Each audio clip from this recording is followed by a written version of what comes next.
I'm Rare. I'll be your dungeon master for this session of Realms of Halvidor. And last game, our heroes were waking up from a very eventful evening that they had and went about their morning routines, some to the temple, some to the tavern, and collected some supplies before trekking out into the desert, following their handy dandy relic compass given to them by the high priestess there. Making their way to the Oasis, they come across some people in need at the Oasis and look for the main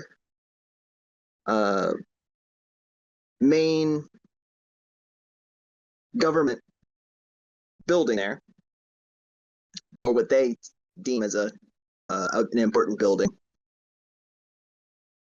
for information on their next quest that they are embarking on.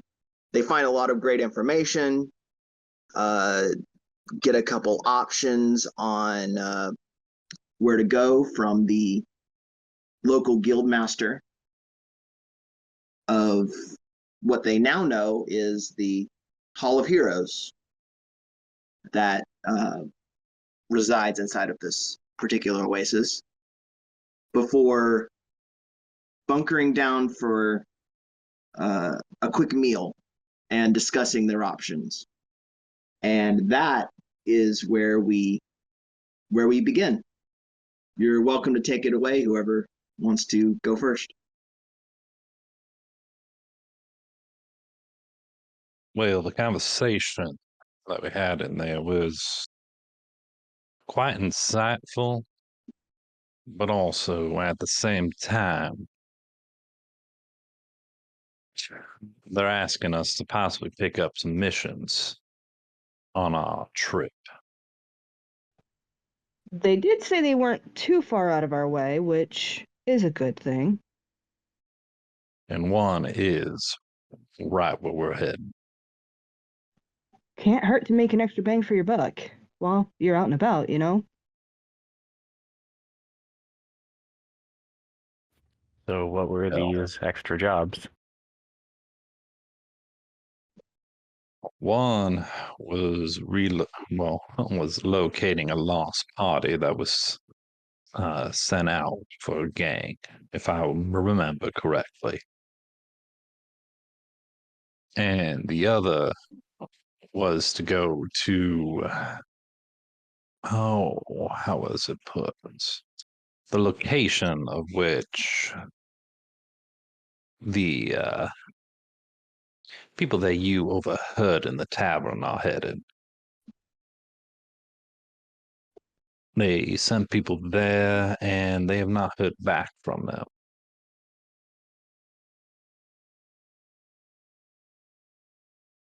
And we would get more information if we were to accept the mission, even though we do know that it pertains to the dagger. Which, when we told them about that information that we knew, did seem to catch them off guard. Well, if we're dealing with if we take this quest, we probably want to make it a priority, seeing as how there's already other people on their way there. Well, here's the thing. I'm really good at getting you guys through the desert. Any terrain, really. I'm really good at finding quick paths, so all this debate time, us deciding to do extra, we might be able to make it up the time. I've got a knack for navigating. Well, to be fair, they got to the Oasis before we did. They also left a couple hours ahead of us too, though. And we did do all that shopping.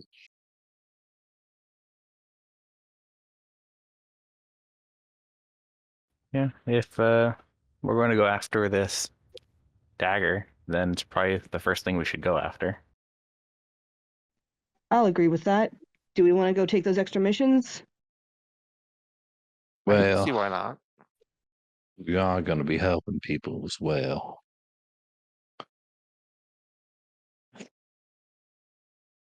We will be steering away from the mission Lady Aisha gave us. We don't know that. But it would be wrong to leave innocent lives in danger. But yes, I would agree. Let's take these missions. Sounds like a blast. All right. Should we ask, do you want to go tell them or should I go tell them? I'll go tell them. All right.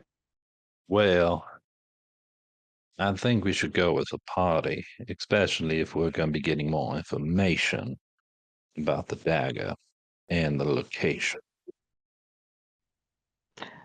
All right. Let's all go then. Let's close up camp. Do what we need to do. Okay.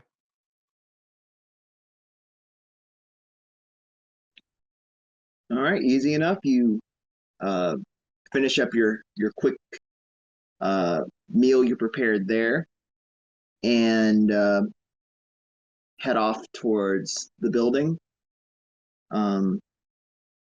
A quick knock, and you're already back inside around that table. Every one of you, there's enough room for everyone at this somewhat long table designed for many people to look over this huge map on the wall.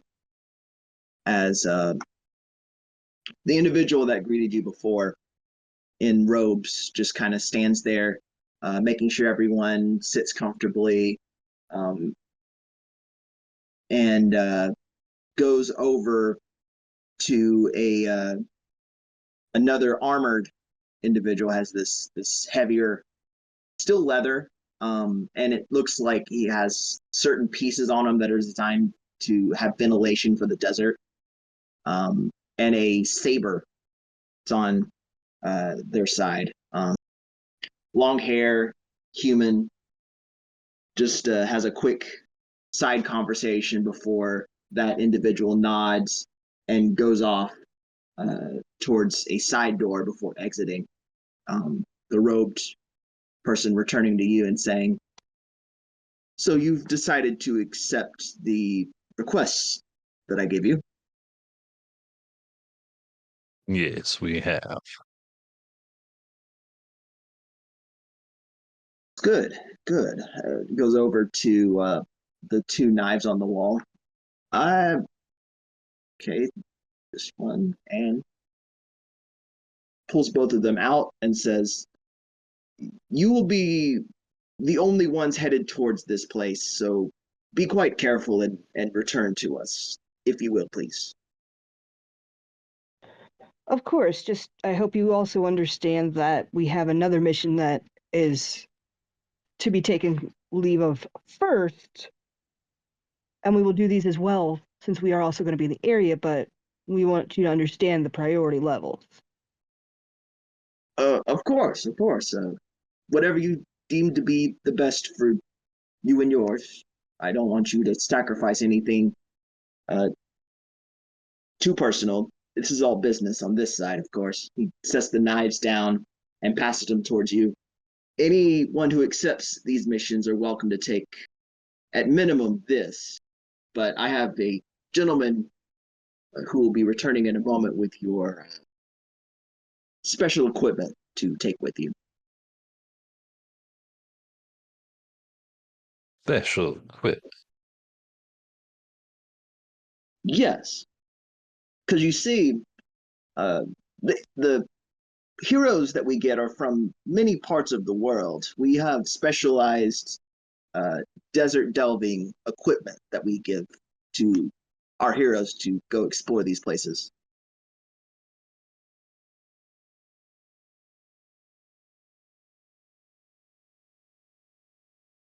Well, that makes sense. But hopefully it doesn't interfere with, well, our fighting styles. You're welcome not to accept it. They turn and start walking towards that door. Let's not be too hasty. Let's see what we have in mind here. I wasn't going to deny it right off the bat, Howell. Okay, because it almost sounded like you were. No, no, no. I was just saying, hopefully it doesn't. The gentleman who left earlier comes back with another one on the side of a very large chest that's made of this mostly wood, but it has these metal bands holding the entire chest together. Somewhat rusted, but the lock itself looks like it's been replaced multiple times. As they set it up propped in front of the table and go to do this intricate lock pattern before the lock itself. You hear a click and they open it. Inside are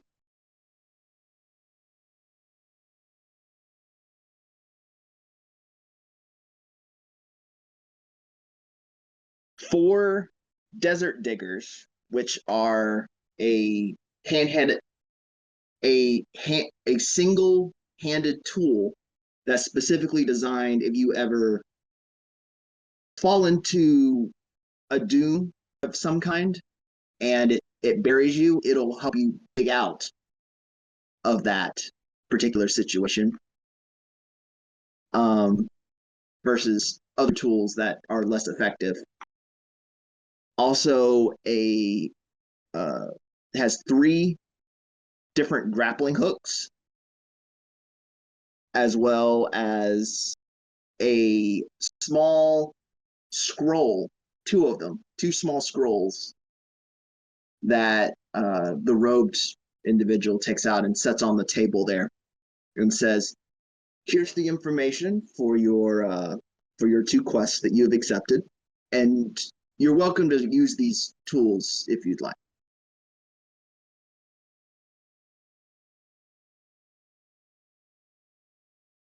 Okay. Well, any tool to get us out of a sticky situation would be better than none. Okay, then. Turns and then sets them onto the table to spread out to whoever you wish. Vario will grab one of the desert diggers and a grappling hook. I'll grab this. S grabs one too. And I'll grab the scrolls and give them a look over. Okay. You'll notice the first. Which one do you look at first? Let me say that. Is there any external noticeable difference between the two? Otherwise, I'm just going to randomly grab one. Okay. There is not. As you randomly grab one and just undo the top of it, the scroll holder, and take the sheet of paper out before unfolding it, and you see a list of 4 different names.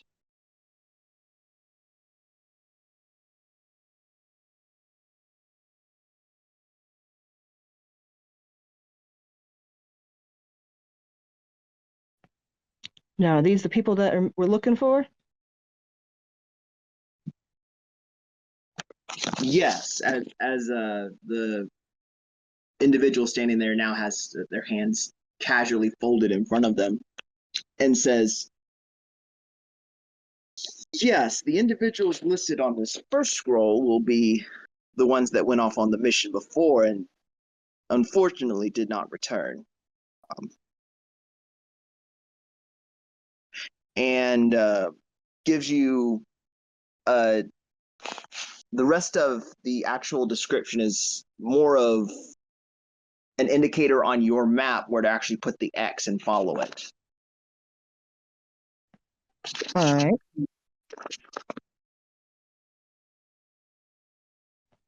Do I notice how close is it to our location that we're going to be heading? Is it as close as they described, or is it further?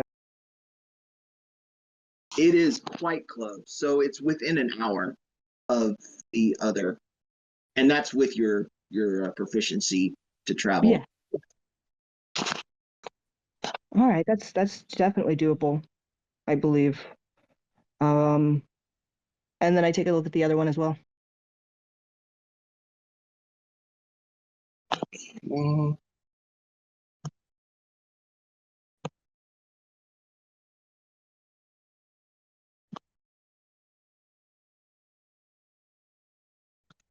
There's the names on the scroll. And the other one,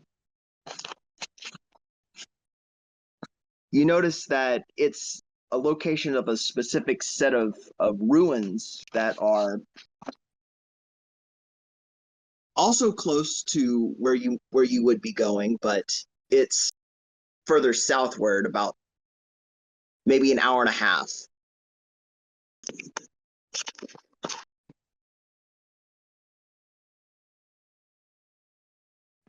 So is that along our path, or we have to take a turn after we go to our initial destination? I just want to make sure I understand. No, it is along the path. It's from here, you would reach that destination before you get to where you're going. Gotcha. Okay. So if you wanted to hit it I on the way, add these notes.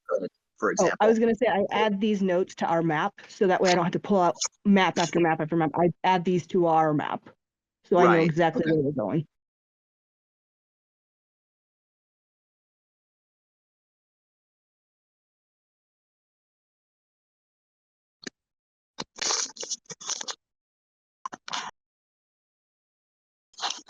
Right, and you as you roll up the grappling hook and attach it onto wherever's convenient for you, you take the tool, and it has um this it has a dual head on it. One's more of a drill on the top to break apart uh and spread clumps of sand that are harder, but also a tool that's on the front that allows you to um, it's more of a shovel that's on the front side of it that you can actually scrape and get through whatever dunes that are uh, on top, in front, cave ins, whatever may have you. The robed individual just casually stands there and waits for any general questions you may have before you head out. Now, these ruins, is there any report of anything in them? Any action? Any, I don't know, bandits nearby? Well, of course, there's always the chance of bandits in these deserts, but uh, as far as anything beyond that, I would say, particularly for the ruins, I would be careful of stone dwellers that uh, tend to collect there, almost like their oasis of such. They are these. I'd say they're as big as an average horse, but they're more of a worm type of creature. Quite terrifying if you ever run into one. I would suggest avoiding them.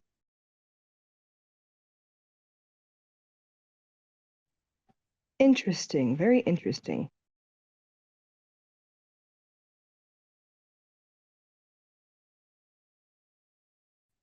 Anything else you think would be pertinent information for this?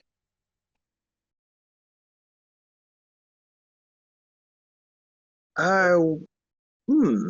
I would say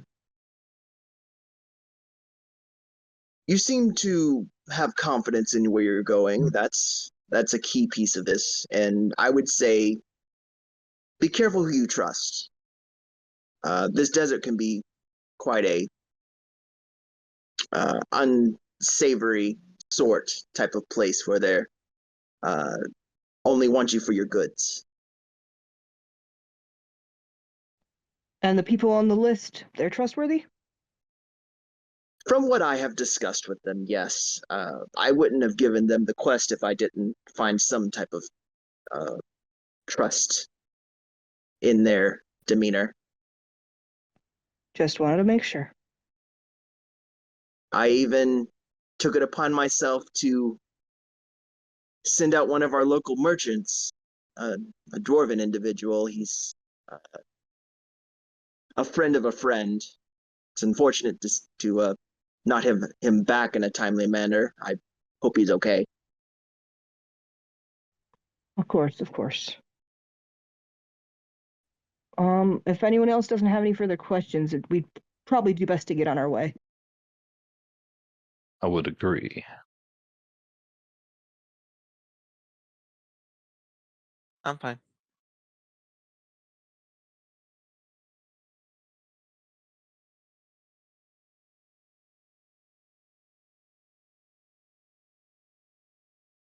Okay.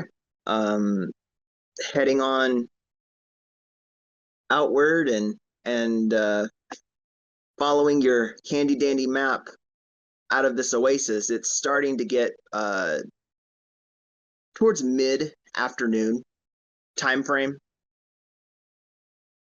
closer uh, towards evening, but not quite there yet.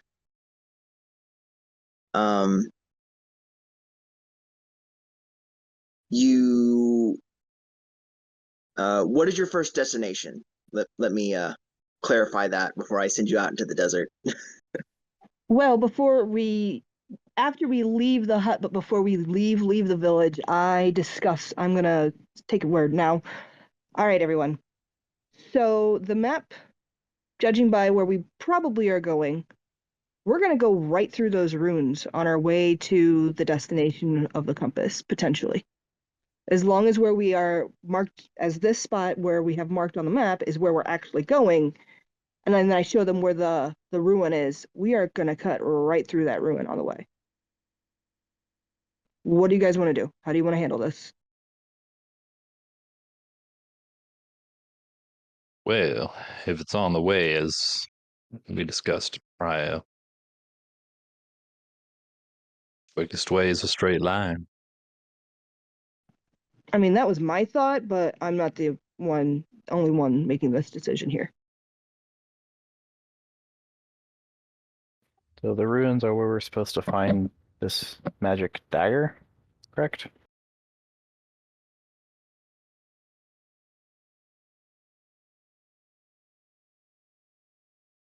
Unless that one end of that half orc has the dagger already.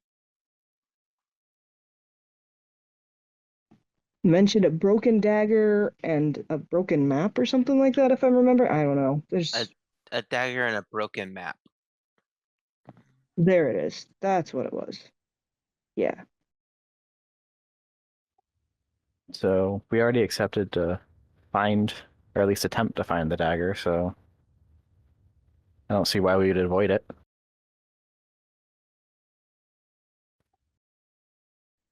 Well, it's on the way. And innocent lives are there as well. I thought I that was in mean, a different no, place. that's a different spot. There's two spots we have to go to. The the people are about an hour or so, maybe a little over an hour away from where we think we're going, but not along our path.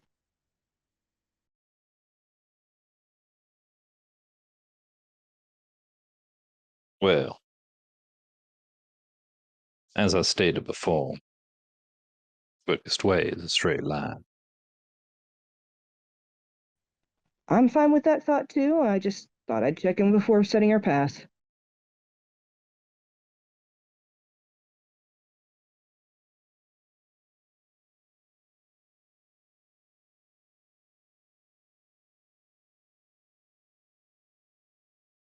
Ajo, Varia, what are your thoughts? Well, it seems as though it'd be the best option is to hit the ruins first and then continue onward. Is the expected place for the missing party, is that like off to the side, or are we going to pass by our original destination before we even get to see them? I didn't ask if it was at a 90-degree rear. It's not at a 90 degrees. You will get to your destination, and then it'll be another hour beyond that. Gotcha. Thank you for clarifying. Might as well just do 1, 2, 3. Yeah. Unless here's another thought. We want to book it to the people, pass by both destinations, and see if they're willing to help us on our way back. Well, And that's even if they're still alive. yeah, 'cause True. weren't they sent to find an item that some bandits stole? I wouldn't expect them to be alive at this point, That's fair. if the bandits are even still in that same place. True. But, well, we might as well hit them as we Well, go. Yeah. My only thought would be, considering the shard's probably not moving, since we have the compass and it's saying it's not moving, I say we hit the ruins first, then take a detour to deal with the missing persons, and then double back and hit the shard. But I thought there were other people after it too. Well, there are people after the ruins. That's why we go to the ruins first. No. I meant from Mr. Smoky Man's side. Oh, you mean the shard? Yeah. Yeah, from what I understand, it's the ruins, the supposed temple where the shard is, and then the missing people. Right. Okay.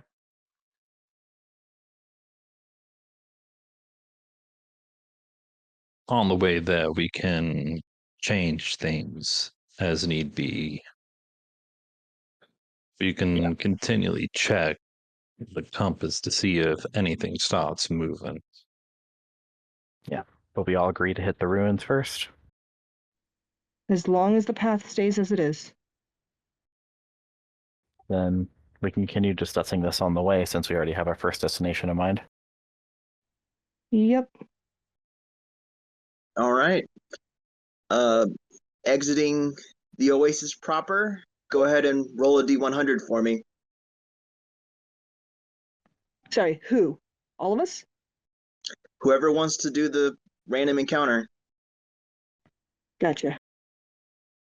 Yes, let's let A-Rod do it. I stopped. All right, if you want me to. I mean, I can do it too.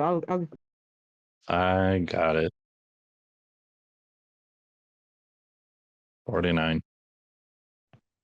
Dead And then middle, a not bad. D20. Never mind.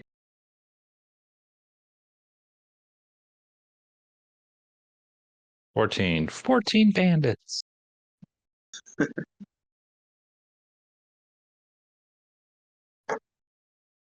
Seven bandits, 7 kobolds.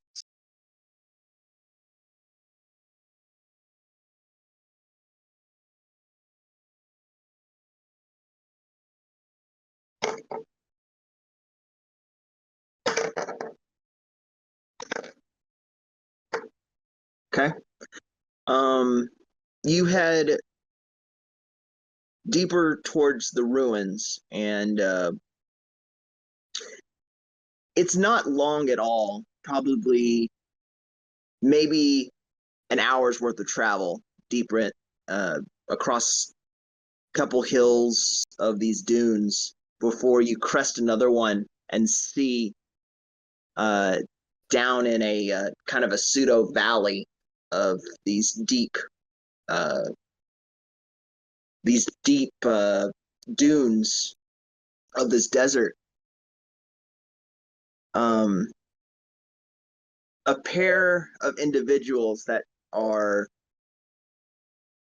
clutching their robes but headed towards the oasis, kind of back the direction from towards you, back towards the oasis. And you can't really see any details from them from this far away, but you could tell that one is about a foot taller than the other one, maybe 6 foot something, and then the other one maybe at the lower end of 5 foot something.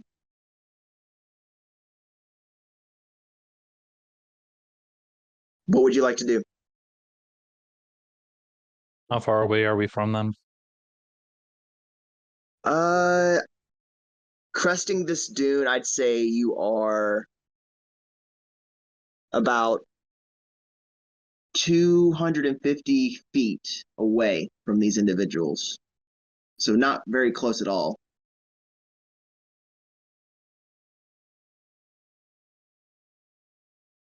As says in a low tone. Remember what he said. Don't trust anyone that we come across.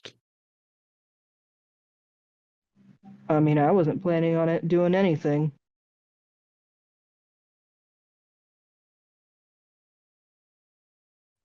Keep on our way and let be. I'll keep an eye on them as well. I wasn't suggesting to ignore them. I was just saying let's not initiate, if that makes sense. We're on our own task. S kind of gives Hyrule a small smile. Like olden days. Sure. I'll have everybody make a kind of a targeted perception check as you pass on by, just to stay aware of their presence.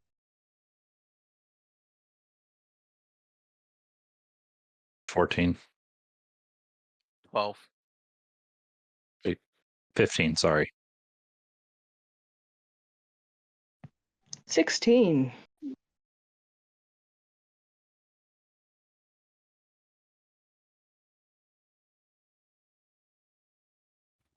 12. Okay. Passing on by, you do notice the shorter individual.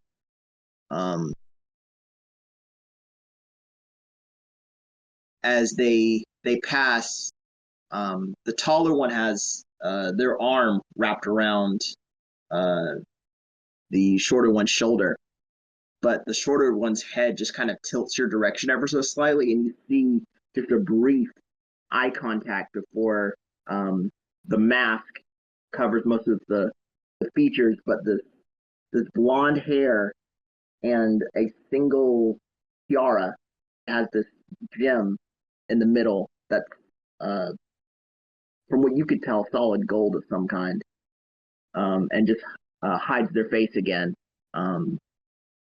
Anyone who I'd say S and Hyrule notice for sure as they begin to just pass and get further and further away.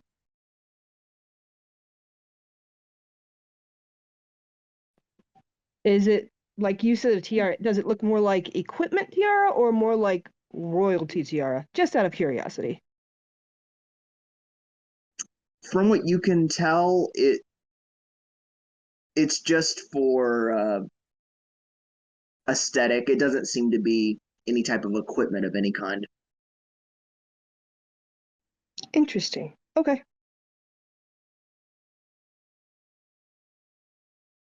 Woo, did you see that as well? Of course I did. Interesting. What do you think? I think, as curious as I am, I also feel that perhaps we should focus on our task as well. I mean, we've already got 3 things on our plate. I don't, well, I mean, and remember they said not to trust anyone. I'm not sure.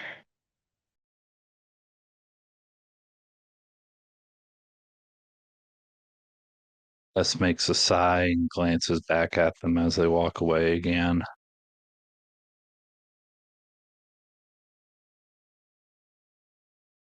And he says, "You're right." And underneath his breath, he says, "Safe journeys," and says a quick prayer for them.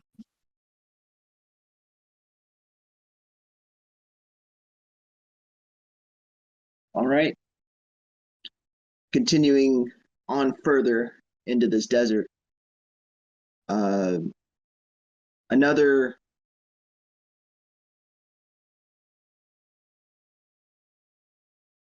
3 hours of travel before you finally get close enough to these ruins that you can see these tall pillars that have been knocked down from whatever was built there, and uh, looks to be a stone base of some kind that's slowly over the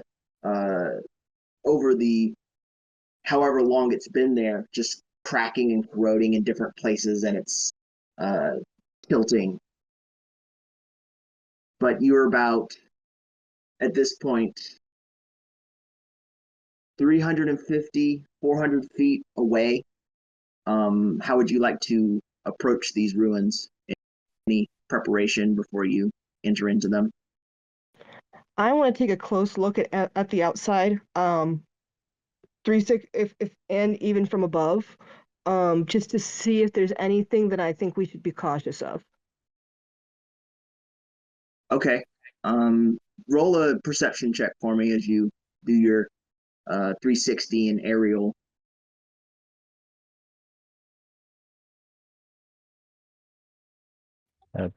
Would having my 13.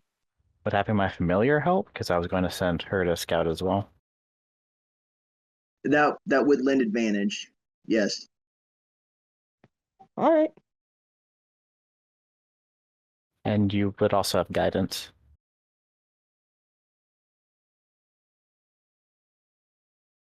The guidance is a 1d4, correct? If you want to use it, yeah.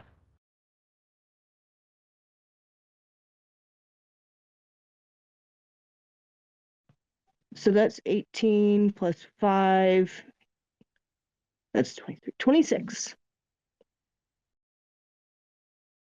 Okay.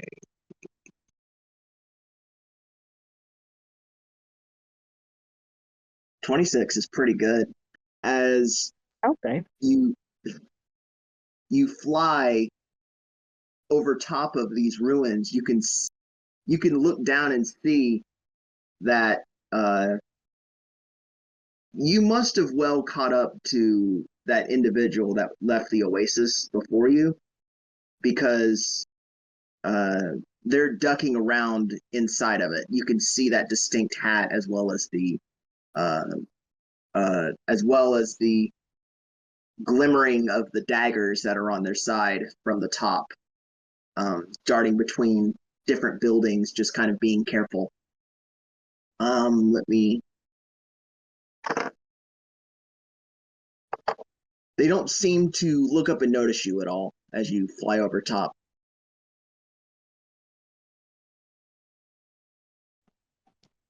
Okay.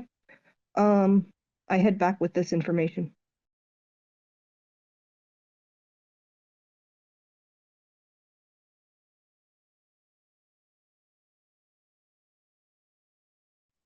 Well, the others are already here, the other who left before us. So, in we go. Be ready for whatever is there. I wouldn't go without weapons in hand.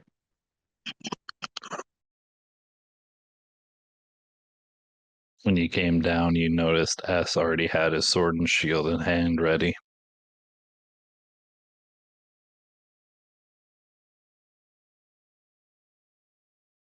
Okay, I'm ready. All right, I get my bow out and everything. If it wasn't already, like it wasn't.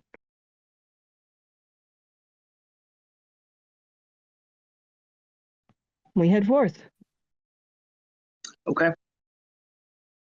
Headed to what seems to be a broken archway of what used to be the main entrance of whatever this was. You see the distinct boot prints that have been recently pressed into the sand of this individual as it steps onto the solid foundation before you can't distinguish where they went from there. There are 6 different buildings, 3 on the left and 3 on the right. They're both in similar decrepit state. The one closest to you on the left has the doors still attached, these large stone doors that have these 2 knockers for handles on the front of them. Doesn't seem to have any type of locking mechanism to them.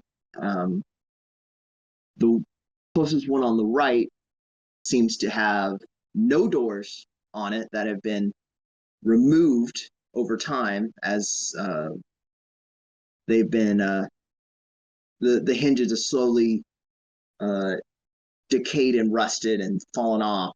The door you notice laying to the side there. And further on down are 2 other buildings that look very similar to each other. They both don't have any distinct markings on them to identify what type of building this may have been, as the entire building itself has just collapsed in on itself. And of course, there are the 2 that are even further down, but you would need to get a bit closer to examine those.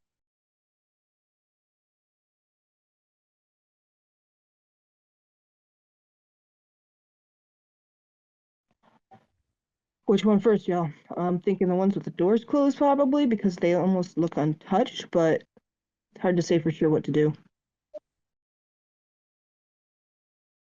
Are we doing this stealthy or just walking in there?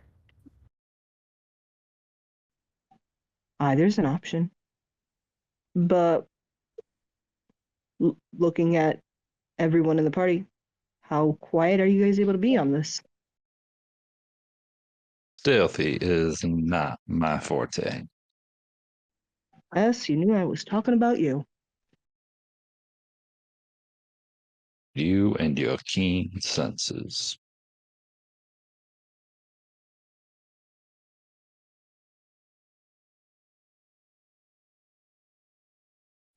I mean, I can get up there first and take a look if y'all want. That's not a problem.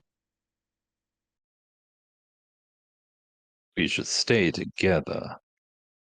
We have no idea what we're going to be in for here. Very true, very true. And I can always send Midna to a scout. Nah, at that rate, we're just wasting more time. We can go ahead and just go if we go carefully. Just watch your steps, watch your backs. Might as well just do it that way.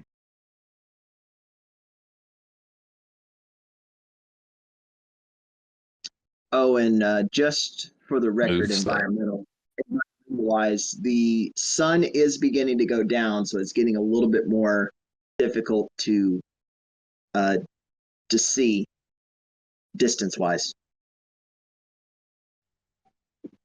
Whatever we do, we need to choose quickly. The dark is a Let's- friend and a foe at the same time. Let's head into the building.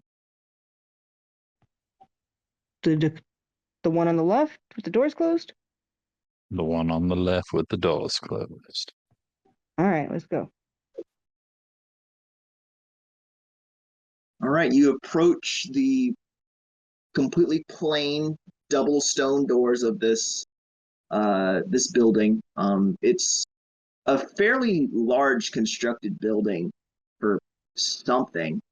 And the two knockers that are on the front that you'd have to assumably pull to get them open.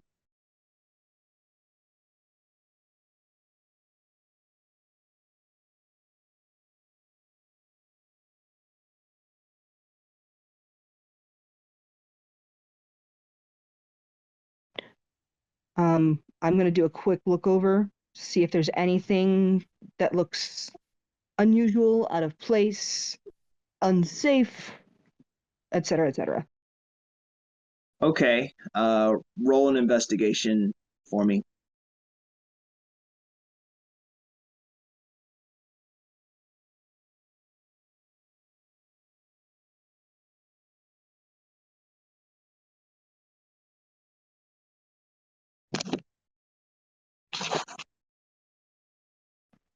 Looks fine to me, y'all. Remember, you should assume you have guidance as long as I'm with you. Oh, I keep forgetting. I don't Max think of guidance 7 would. then, I or don't think. 6. Yeah, I don't think guidance is gonna help here.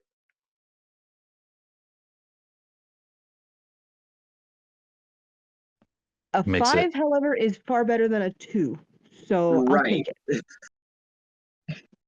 now A it 5 looks will get you pretty. more information than a 2. Um. So for one, the heavy stone doors seem to take a lot of heft to move them if you ever wish to actually open them as far as examining them. But you'll notice that the hinges on the left side door seem to be rusted way worse than the right side, but that's about all you get. They look old, especially this one over here on the left. I don't know why, but that one looks older. Otherwise, they're heavy. I mean, they're stone doors, guys. Does there seem to be any like scratch marks or anything like that on the ground in front of the doors to prove that they've been opened as of like recently or anything?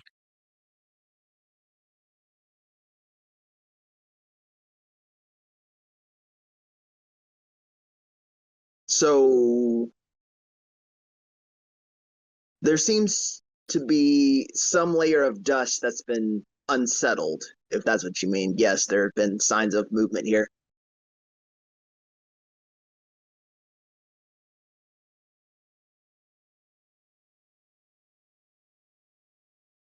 Well,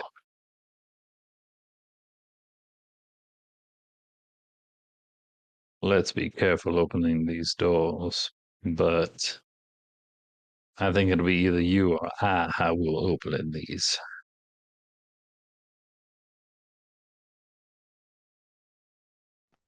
All right. I mean, I'm here. Might as well give them a yank. So I'm gonna go ahead and try and open the doors, unless somebody stops me. I will. I'll open, you post. All right. I pull bow, grab an arrow, get them ready. All right. Simple arrow, and you begin to pull on this door as the dust unsettles from this particular side, and just slowly as it scrapes across the ground there, uh, fully resting open, seems to sit that way. It doesn't want to close back unless you intentionally pull it from the same knocker that's on the inside.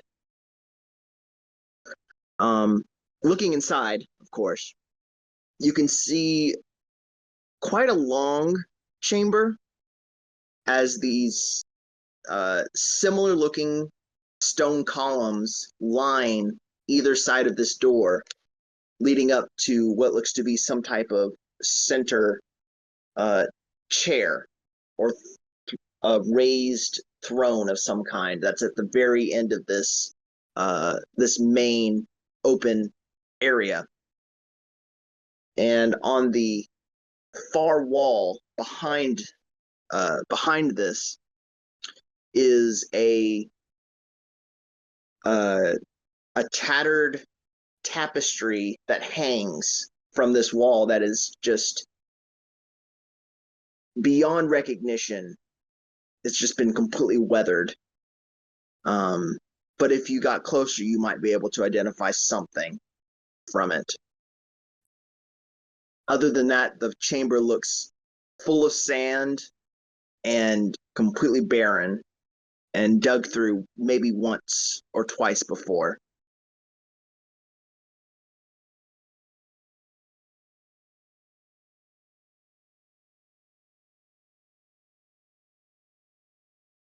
I want to cast Mage Armor myself.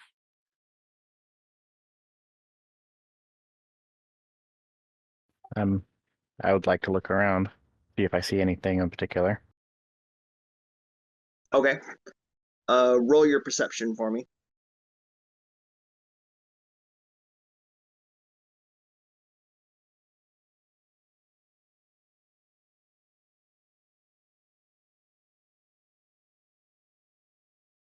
15.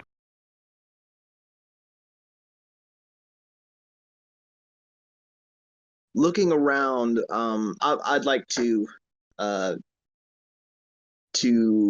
specify how far into this chamber would you like to go to search. Yeah, I wouldn't go very far by myself, but maybe like a few steps in and just look around, see if anything in particular is out of place. Okay. As far as I'd be things out of following pretty close. And I would stay post by the door, but also keep an eye on what's going on inside. as far as things that you would consider out of place, it doesn't look like your senses are telling you anyone may be hiding in here. For one, it seems like looking across the ground, there doesn't seem to be any lines that are running that are trip hazards of any kind, traps up to this point. So it looks like you're fairly safe up to this point.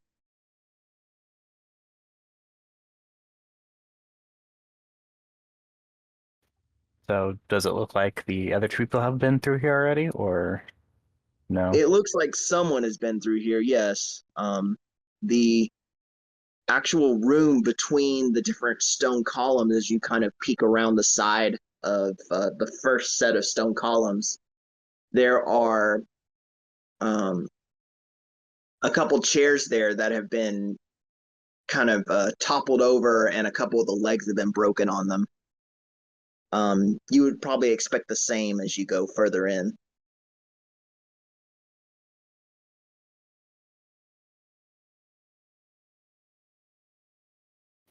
Okay, well, the area looks safe, and looks like the people who are in front of us has already been through here.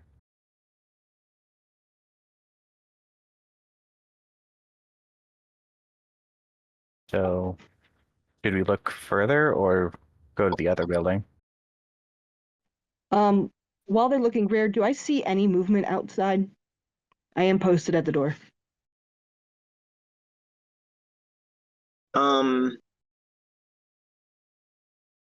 Checking outside, particularly over in the general direction where you saw the guy from above, you don't see any movement as you just as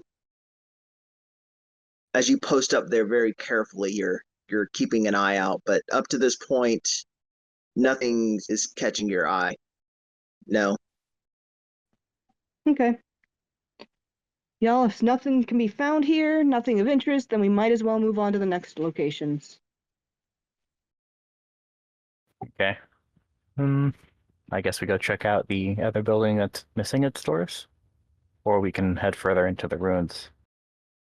I was thinking just scoot along this side, head further in, but if y'all want to check out the doorless one, that's fine. Now we should probably just head further in to the ruins.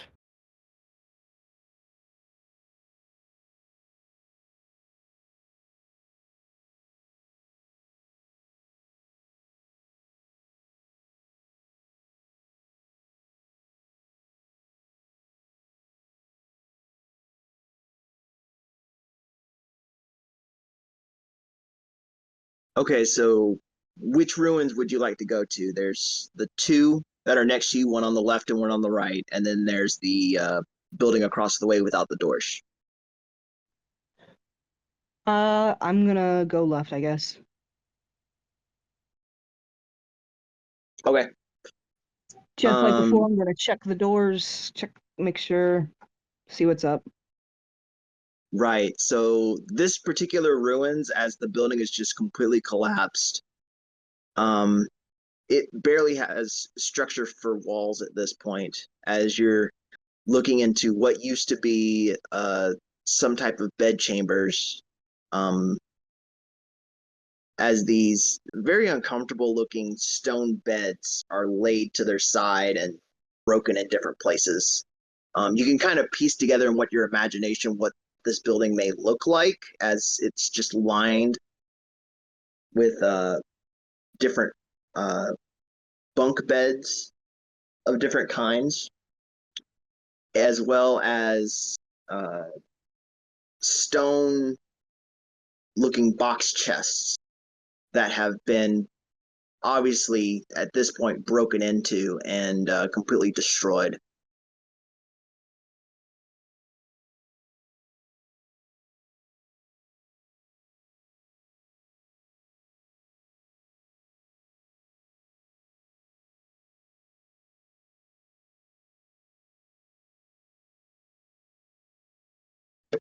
Well, we knew it wasn't going to be this easy to find things.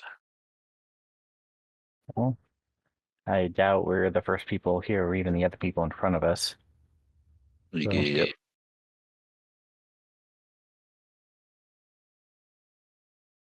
so I guess we just continue looking through the buildings until we find anything of interest. Or the other treasure hunters / adventurers. Check the other ruin before we check the doorless room. And I will point out at this point, now that you're in the middle of the ruins, there are the two other buildings that are at the far end that you could now head off to. One of them looks like one entire wall section has been just torn down, and the inside, from what you can tell, it's a little hard to see, but it looks to be some type of prison cells that are immediately inside there.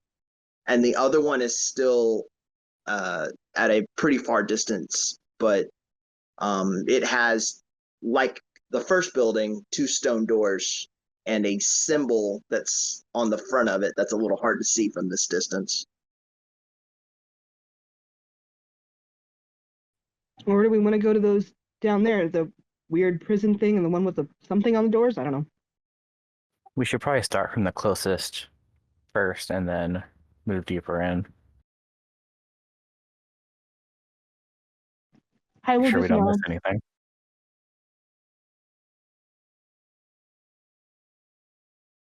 So I guess we check the other building right next to us. I will nod, Yes. constantly scanning the surroundings, making sure everything's safe. And did I hear that right? You are not stealthing. It's just a simple search. Who? Who are you talking to? Hyrule? And we're all kind of Um, moving just- quietly and just- carefully, but it's not like a full sneak. Right, that's what I was trying to specify. It's Yeah. a careful movement, but it's not a sneak Yeah, we're not per se. actively being stealthy. We're just being careful and making sure we don't Gotcha. miss much. Okay. Hyrule will actually just be hovering in the air silently. So not like super high, we're talking like a few feet off the ground just to avoid accidentally like kicking something over, if that makes sense. Yeah, that makes sense. You're droning. Basically. I mean, I'd have my familiar looking around with us, but we're not being particularly stealthy, I guess. Okay. Um, Headed over towards the one with the open doors. Who's the first to look inside? I will. Go ahead and As roll a well. perception as you look inside. Nope. Dinner plate.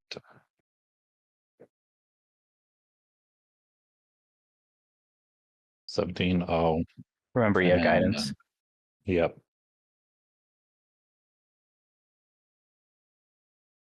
18. Okay. With an 18, you'll notice that it's a slightly smaller building than the one that you were just in, but it has a bit more of a utilitarian vibe to it, as you can see where different workstations used to be for different pieces of equipment, maybe like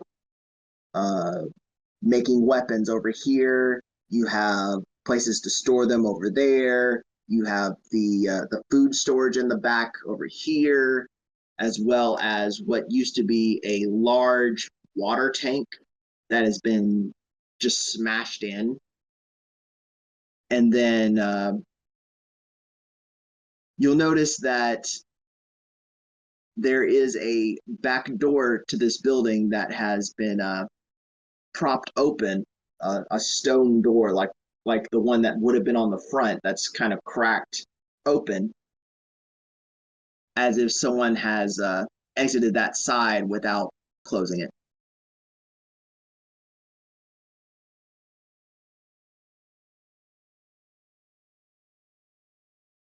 As motions, and it seems like someone's cut through this building.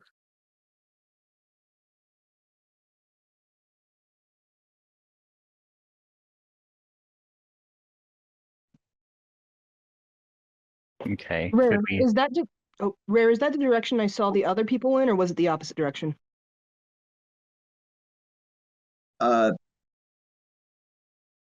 You saw them in the middle the ruins that were on the right. They were exploring those ruins.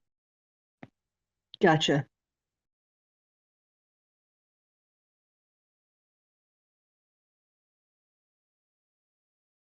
So I guess I search the. We'll do a quick look around the building or we could just continue on if S already saw stuff.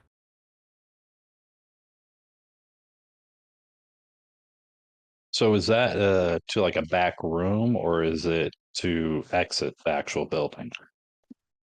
It appears from this distance, it looks like it exits back out into the desert as you see sand blowing through the crack in the door.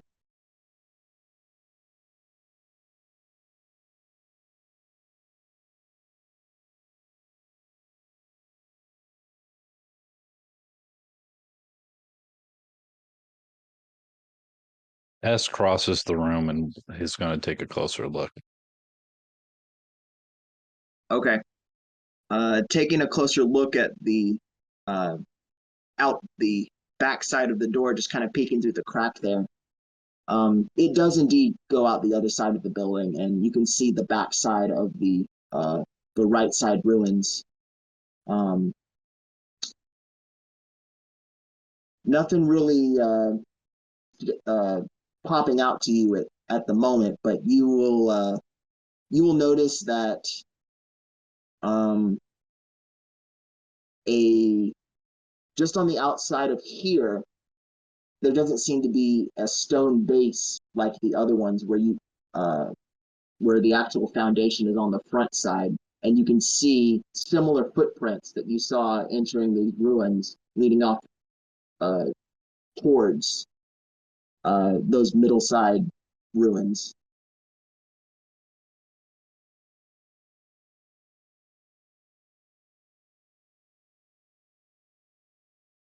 I assume we continue on to the next building then. S turns back and says, well, I'm seeing those footprints again leading away from this building, going back towards the middle.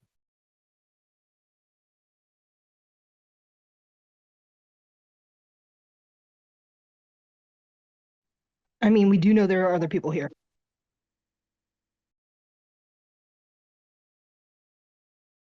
So we continue systematically going through as we have been then. Yeah. I don't see why we wouldn't.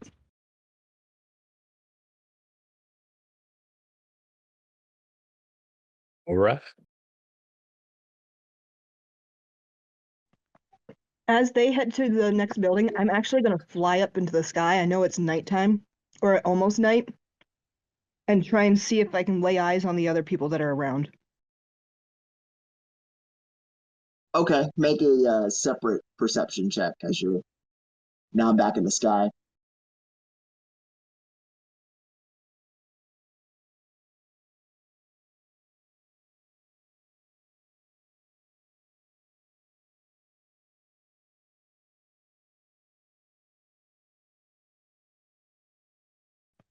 $27.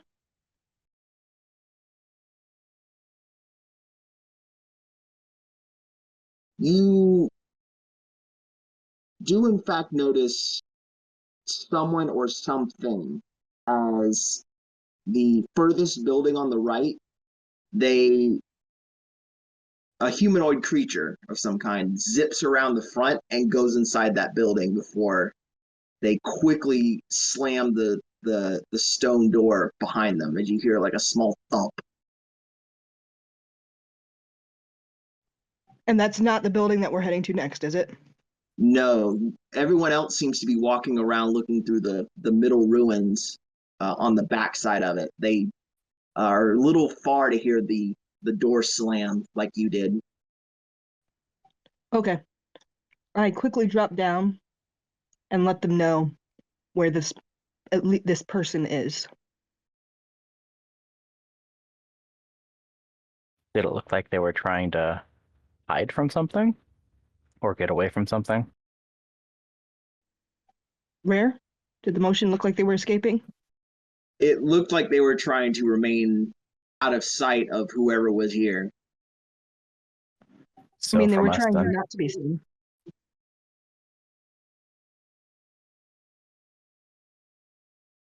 Let's go to that building then.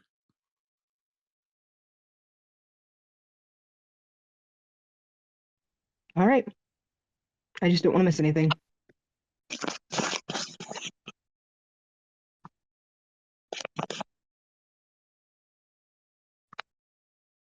Let's make note of the buildings we have been in case we come back later.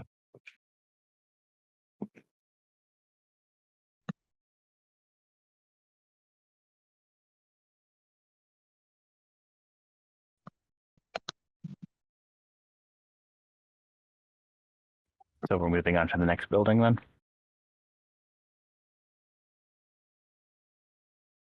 Or are we going to see the We're other going- people? We're going to see the other people. Yep, we're heading to sneaky person.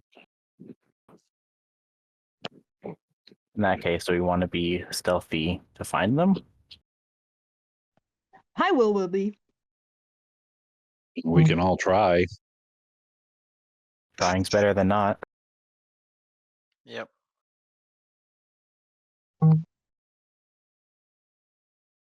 Some of them notice when we open the door, but oh well. Just put me in the front of the pack with the three. You guys sneak behind me.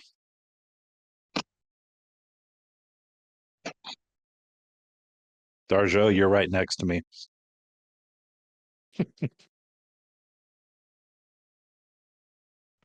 I always forget guidance. How often can you cast that, by the way?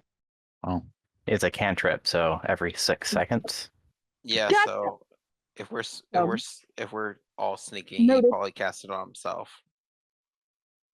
Right, it's Yep, a so single 5. target. As long as it's a casual, unpressured setting, it can be cast on one person Ah, at any me time. look up. So 3. I got 14. I had a 15.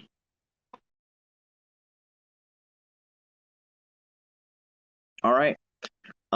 This building, as you approach the front stone door, you could see it has the giant circular symbol that's in the center of it, which has the four distinct elements, the fire, water, earth, and wind, promptly placed on this door, with the two similar, like the other doors, the hinges to pull it open.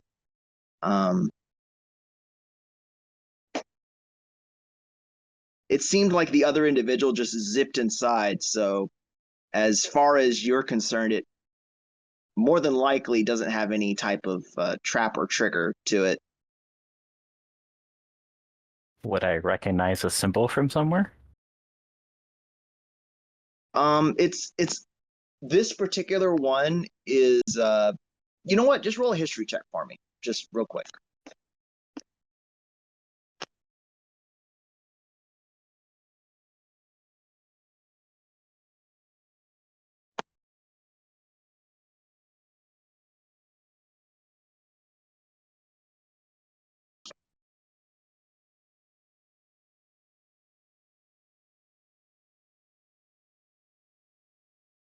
$23.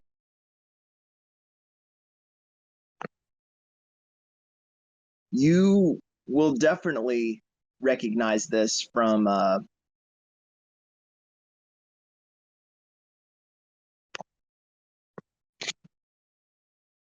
particular book on the tribes of the mainland that you managed to pick up on. There are some tribes that wander the regions of the desert that are devoted to the old ways of the elemental titans, and they claim to be great warriors of the elements, holding themselves to great esteem, creating these little societies, kind of like the one you're in now, isolated away from everyone, and defending their lands against the ones that took them down long ago.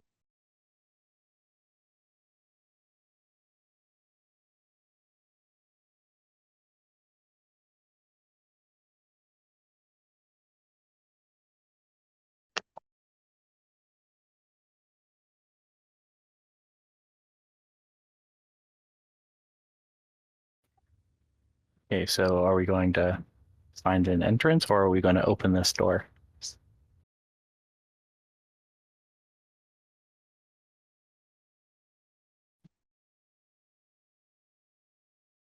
I'm speaking telepathically, so there is no like audible sound.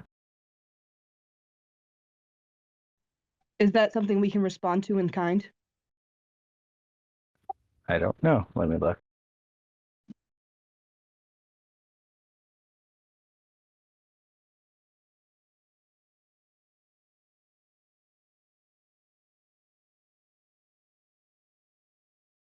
All it says is I can speak telepathically to any creature within 30 feet, and we don't need to share a language. It doesn't mention whether you can or can't.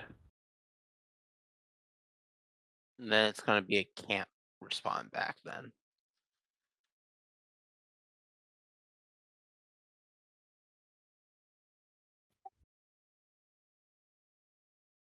Right. So,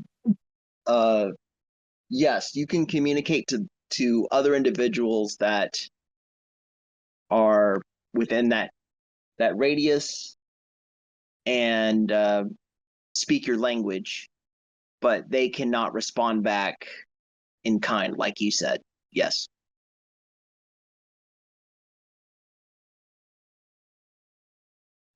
Hyrul's just gonna gesture with the bow to encourage people to get a move on, while keeping an eye out for any other potential individuals that may or may not be in this location, just in case.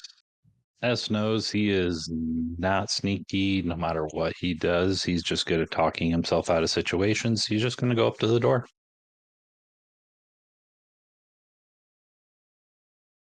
He looks back at everybody. As he does that, I'm actually going to position myself up and behind him, so that way when he opens the door, I have line of sight for a shot if I need to take it. And I'm going to be ready to draw, or I'm going to be drawn at the ready.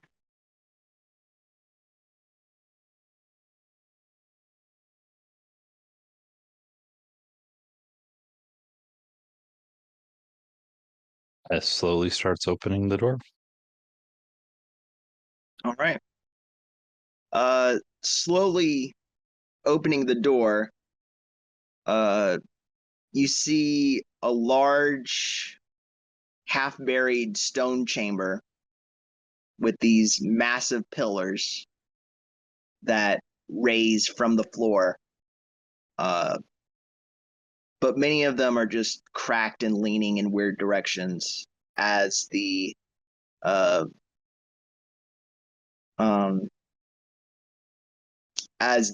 desert has worn and corroded them to the point where they can barely support the building itself over the centuries. The air feels a little bit stale and dry compared to the outside of this building, and there's small cracks in the ceiling as well that are kind of leaking in the residual light into this particular room. The walls are covered in carvings that show ancient warriors that are worshiping these 4 elemental titans. One that is engulfed in fire that looks to be some type of fox of some kind. The other is one of water that seems to be some type of large octopus creature. There's another one that is representing earth that is a spiky lizard with this long tail that has some type of large mace-like end to it, as it just seems to be swinging it through the air. And then another one that is this windswept bird that is rising up, that represents the air, respectively.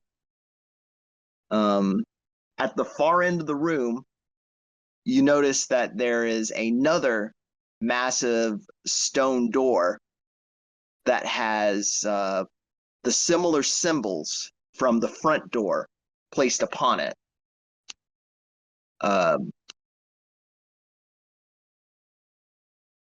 It's clear that this door hasn't been opened in a long time, except for recently, when whoever came through this door just went through.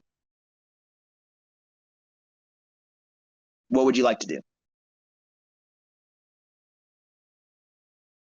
S is going to take the lead and enter the room slowly, looking around. And he's going to ping Divine Sense as he enters the room.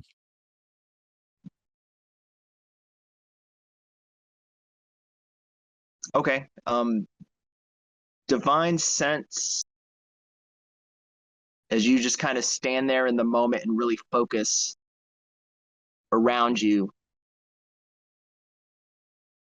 you don't sense anything out of the normal.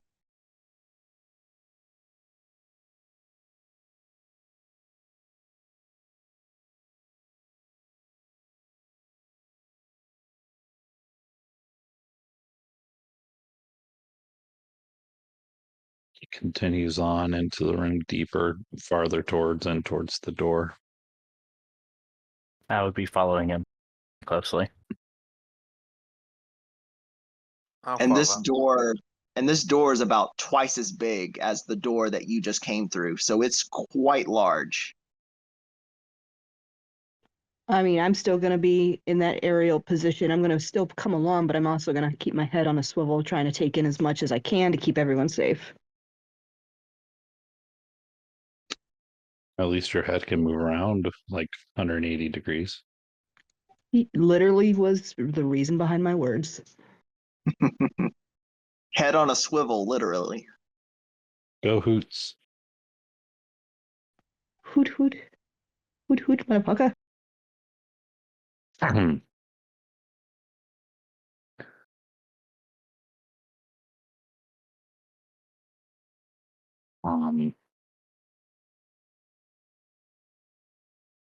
S is going to want to take a look a little closer at the fox element of fire and everything. Does those ring in a bell with him or anything?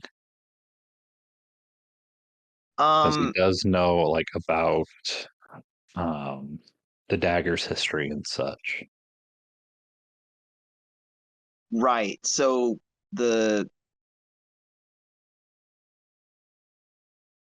dagger's history directly dates back to the war that this took place. That's kind of the big link in your mind. But you've never seen this artwork before. It's not in any books that you've seen. You've only heard descriptions, and the artwork itself matches up perfectly with what has been described of these creatures. It's a little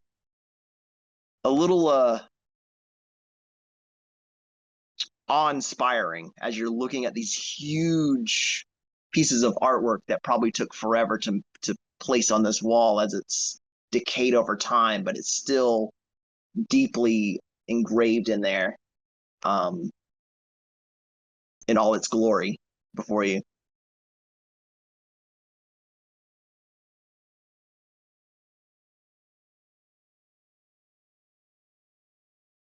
Under his breath, he says, "The story is depicted so well. There'll be time later, hopefully." And he continues on back towards the doors. And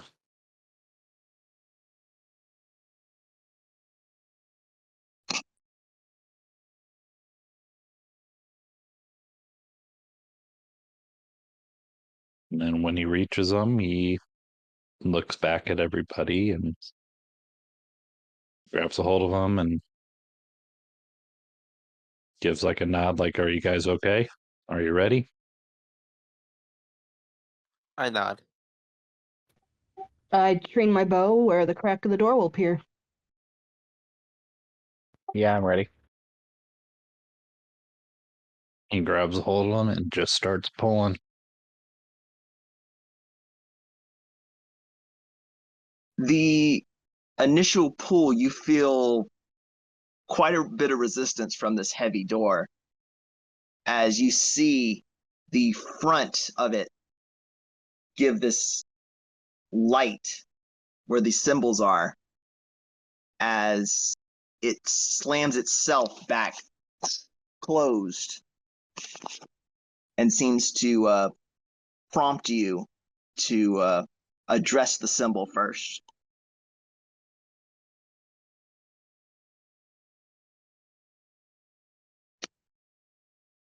It was the symbol that had like the fire and everything like that.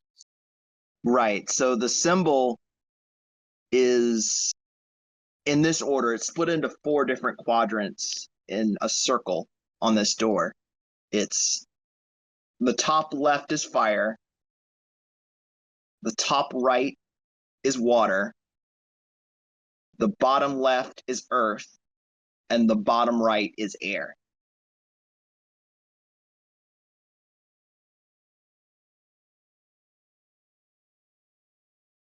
Stands back and looks at it for a moment.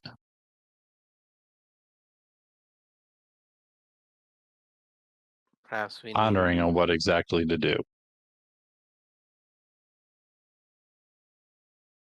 Perhaps we need to hit this the hit the hinges with the 4 elements. Why would the spot glow if we needed to hit the hinges? Oh, well, that's what I meant.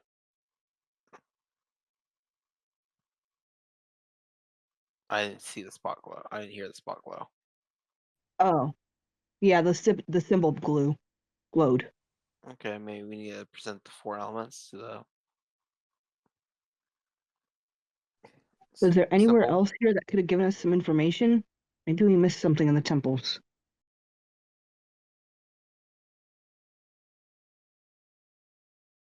How high up is the symbol on the door?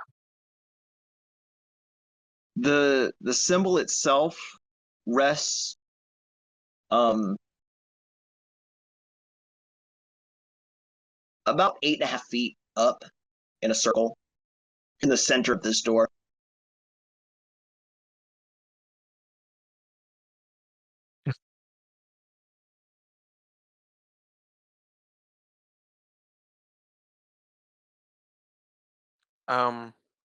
Rare.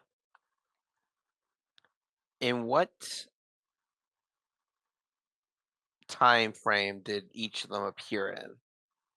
Which one was first? Which one was last? And all that. The 4 elements, 4 elementals. In what order did they appear, like in the world? Yes.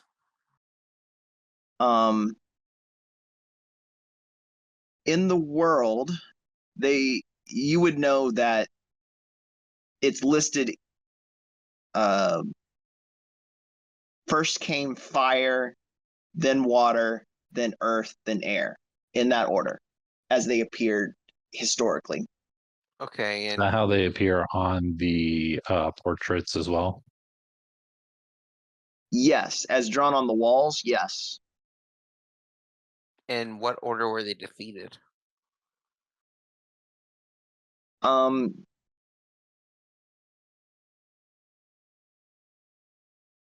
The air was defeated first, then the water was defeated, then the fire, then the earth. Okay.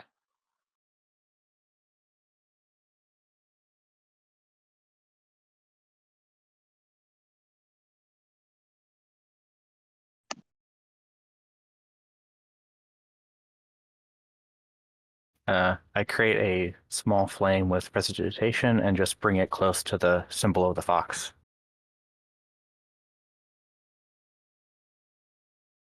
Or if I can't reach it, I use Midna to do the same. The symbol of the fox that's on the wall. The Well, symbol that's of fire probably on the door. whatever was glowing. Okay, the one that's glowing. Okay. So as you bring it close, the symbol seems to glow a little brighter before consuming the flame and then going out.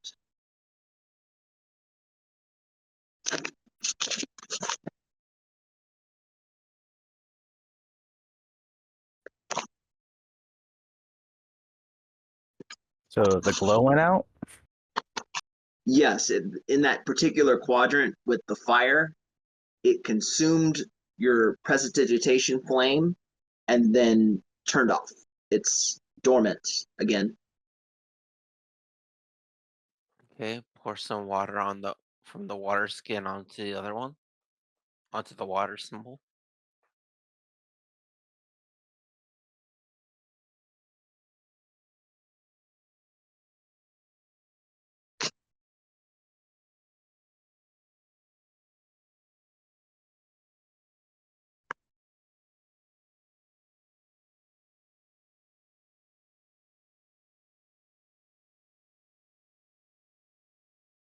And then Okay.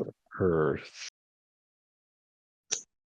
Pouring the water on the water symbol seems, as it kind of runs slowly down the symbol itself, it glows before sucking it all back in and going dormant. I reach into my herbalism kit and pull out some herbs. Is there a way we can do this all at once? Because I feel like we need to get the light to glow to get it all at once to make this Well, happen. It started glowing when we tried opening the door, and now it's slowly going away. I mean, I assume we can try this multiple Sorry, times. hold on. Am I misunderstanding? I thought you said as the object was presented, it lit up and then went out. Am I misunderstanding this then? I thought it was glowing since we opened the door, since we tried opening the door.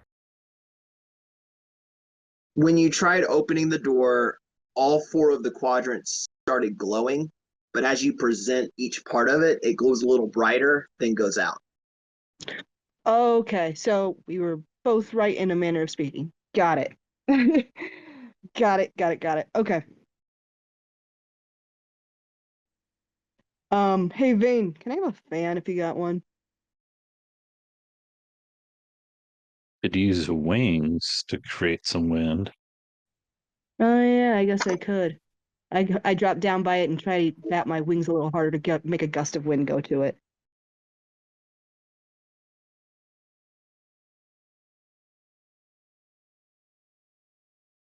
As you flap your wings, you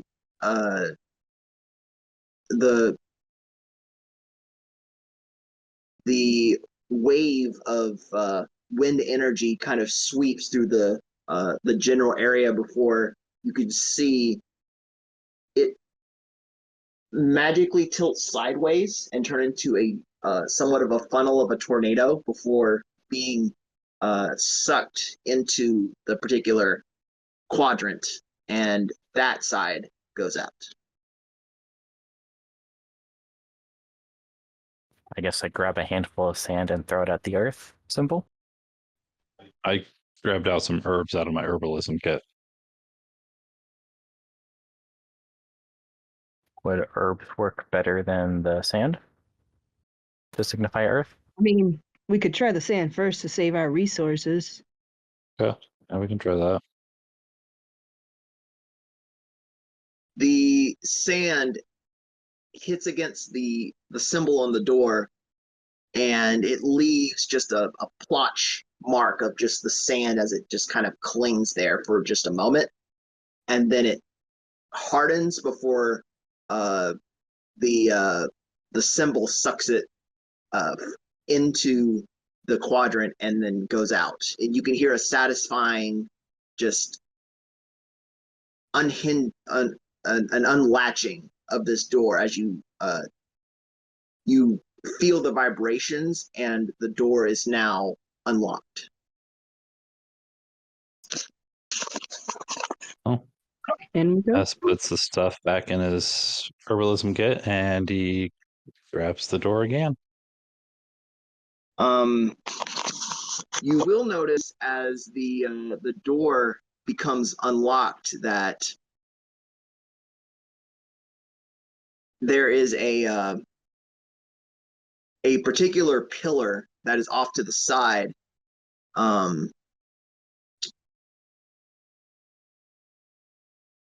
One of the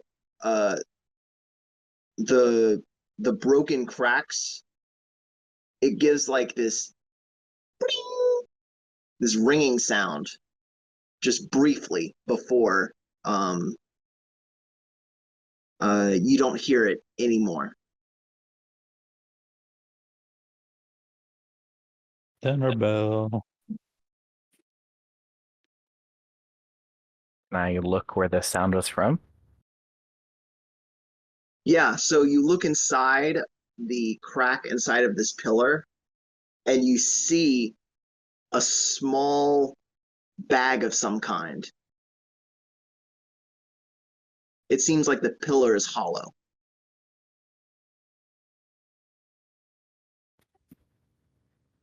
Can I check to make sure there won't be any issues? And if not, I'll grab it.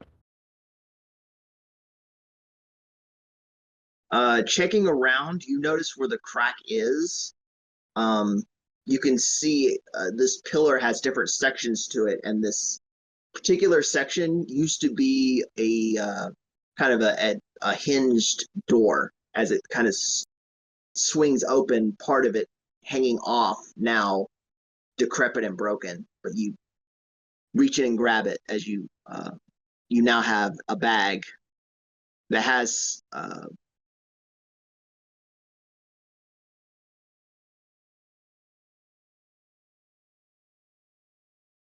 two separate items inside of it, if you so choose to look. Yeah, I would look. So the first thing is you'll notice that there is this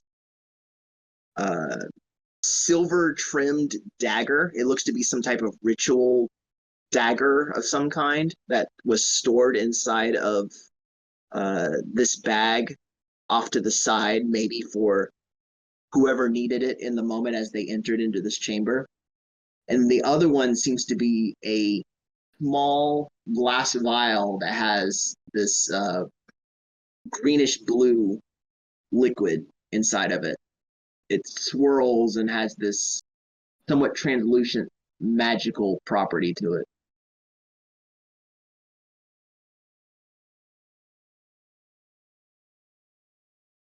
Can I try to identify what's in the liquid? Or even if the dagger is magical?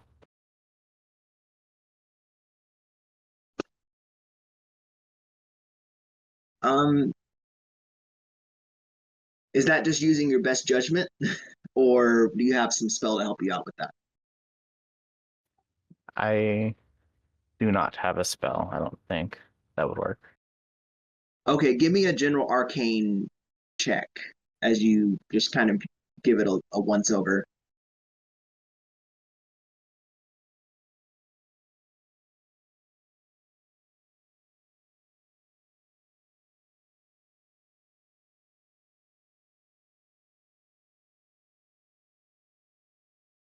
$16. You're fairly confident that this is some type of magic of some kind, but you, in the moment, won't fully identify what it does.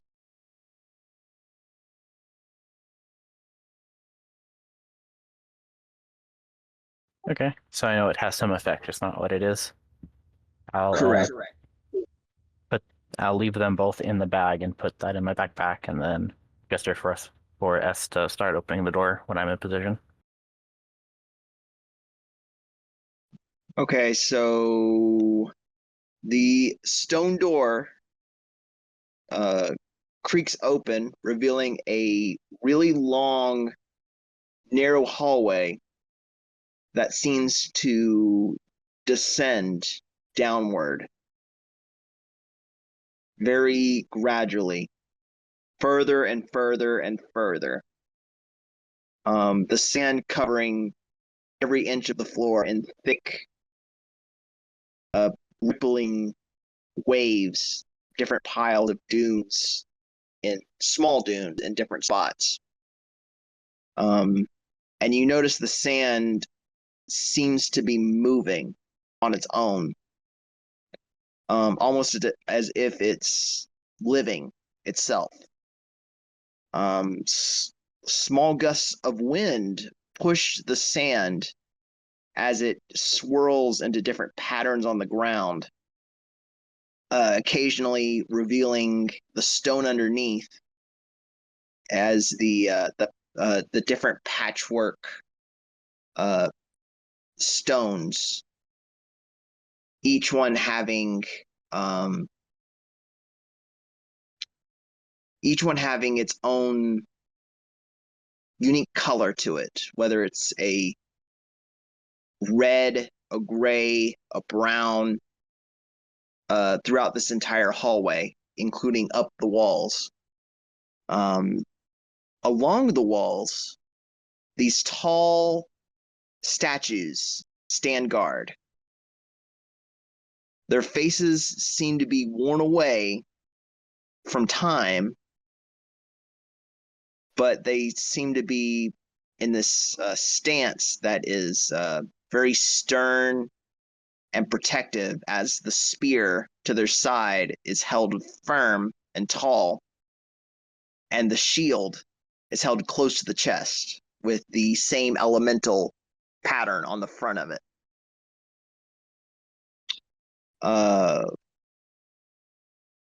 As you kind of peer into this chamber and you almost instinctively just take a half step right in front of the door, your foot lands on a batch of this sand as the sand becomes immediately unstable and sweeps you off of your single foot, and you recoil ever so slightly. As you can feel, it'll be a little difficult to walk in here.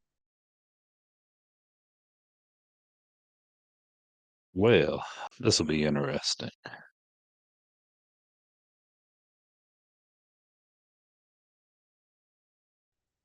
Too bad you can't fly. Who knows how long you're going to be able to fly down here? As long as need be, or as long as I can.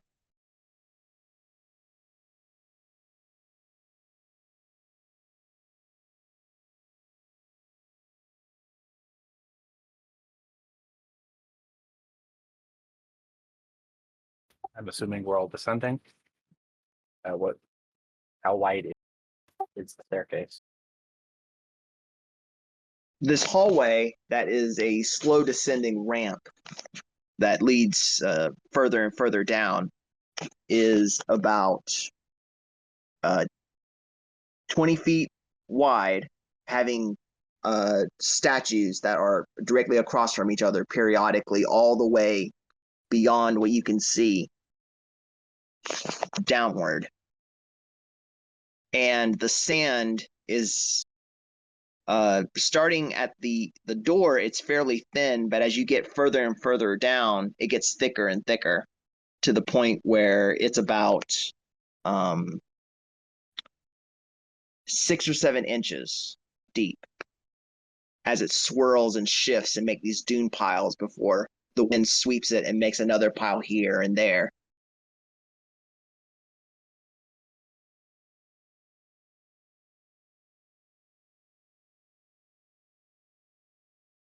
Well, let's head down, but be very cautious. Be careful where you step.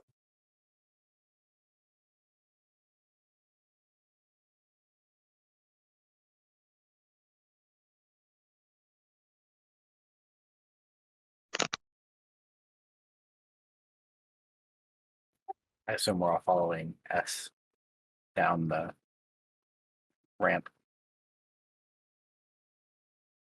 Go ahead and everyone who's actually stepping on the sand make a general dexterity for me. Just a dexterity check.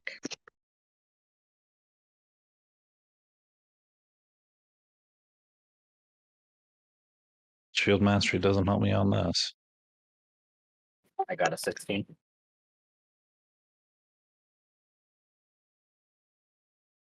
22. 19. No, I read the wrong result. I need to roll.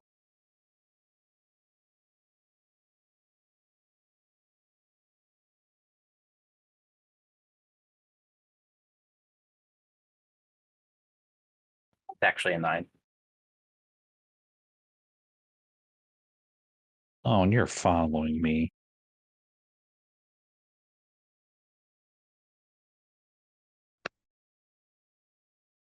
All right.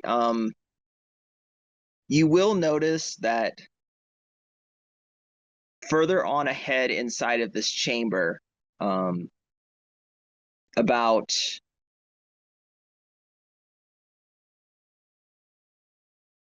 65 feet ahead of you is this humanoid silhouette. The person that entered in this chamber before you. They're wearing these flowing robes that are kind of off the shoulder. That's tied very tightly at the front, pretty much concealing their whole figure. But on their feet, they have these what looks to be some type of woven wide circular things attached to the bottom of their shoes as they begin to trek across the sands. Noticing you over their shoulder, they kind of make a slightly faster pace down the hallway.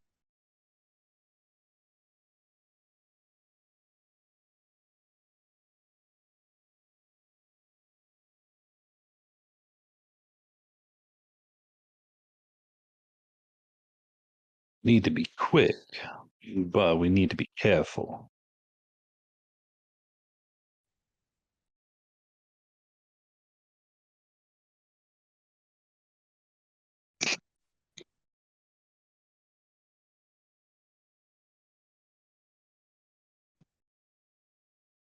They So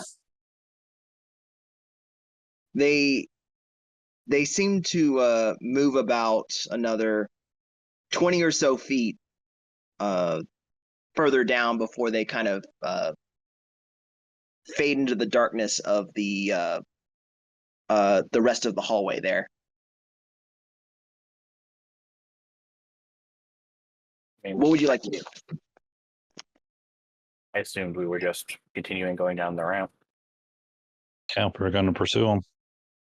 Okay.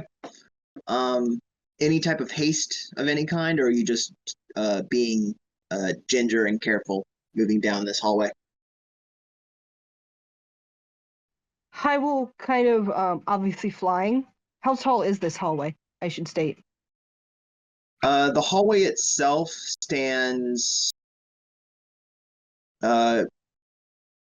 closer to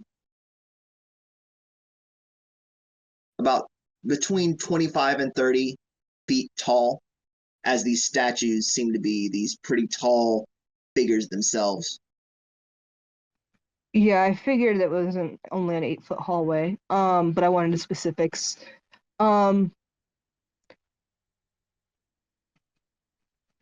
looks at everyone, says they had special shoes so they could go faster, but we better book along as best we can.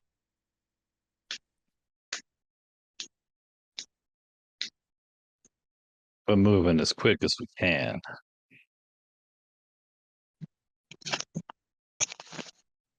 Without being able to fall down these steps. I thought it was a slope. Oh. Question: does anybody have a large flat item? I mean, Looks at my shield. How big's your shield? I can't remember what type I got.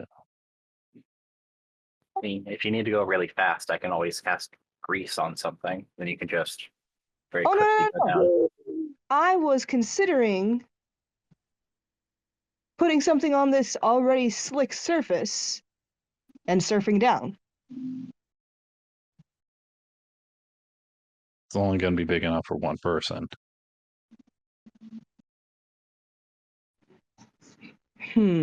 Y'all can't stiffen a cloak? Looking at the two magic people. Can either of you make a bedroll solid? Is that an option?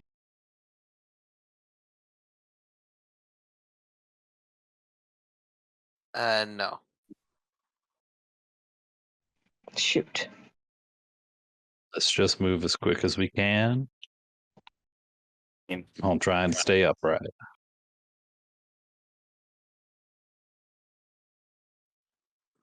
We got to be Easy. smart about this.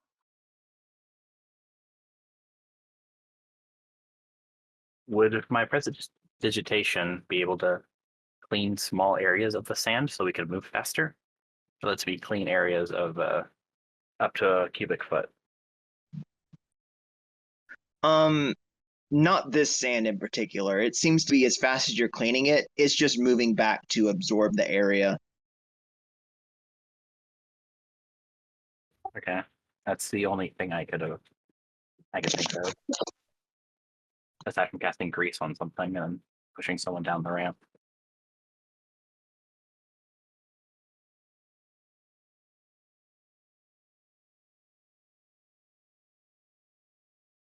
But let's just keep going down how we have been and go from there. Going quickly. Go.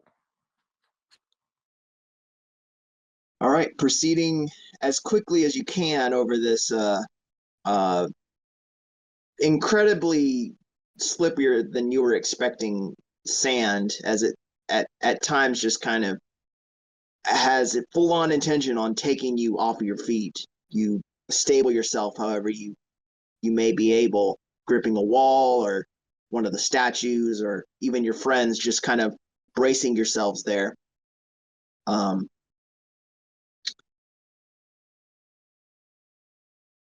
You make it towards the other side as you come to what seems to be some type of open chamber. No door, just open straight up to uh, another room. It's a larger, more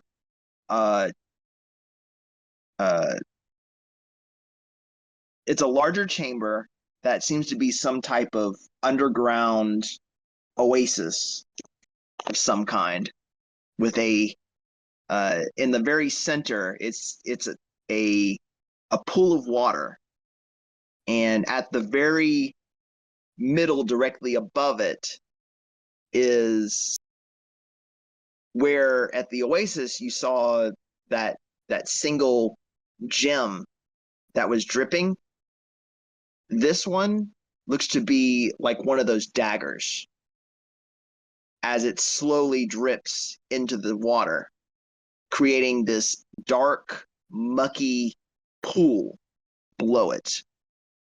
And immediately as you get just inside of this chamber, the wind just stops, as if it was just isolated inside of the chamber behind you. There are some plant growth surrounding this large pool that now you see as it goes around the backside of this this oasis, ascends upward to an overcrop where there's a very good chance that you could reach out and grab this dagger from that perch that is at the far end of this room. Along both sides seem to be 4 sets of these heavy stone-looking mirror panels that are set at odd angles. But overall, as soon as the air becomes non-existent, it goes back to that dry, suffocating, just atmosphere around you that makes it incredibly unnatural, but hard to breathe at the same time. And the stillness is almost eerie. How would you like to proceed from here? Once Ass felt the change, he instantly procced Divine Sense again. I would be looking to see the person we saw earlier, if they're in the room or not. The person that you were looking for has seemed to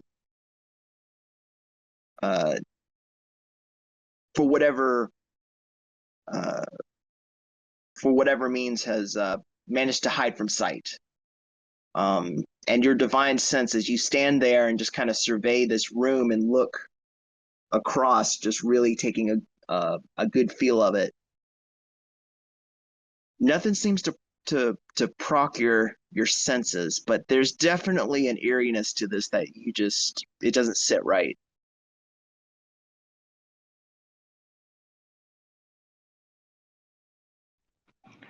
What's with the dagger up there?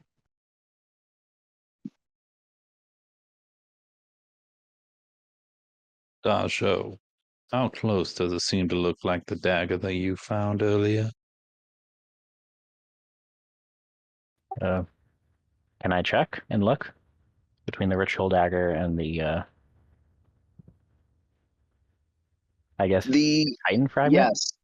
So the dagger you found earlier, the handle is quite similar. In fact, it's almost identical, but the actual blade itself seems to be made out of a material that looks incredibly similar to the one that the person was carrying around at the tavern.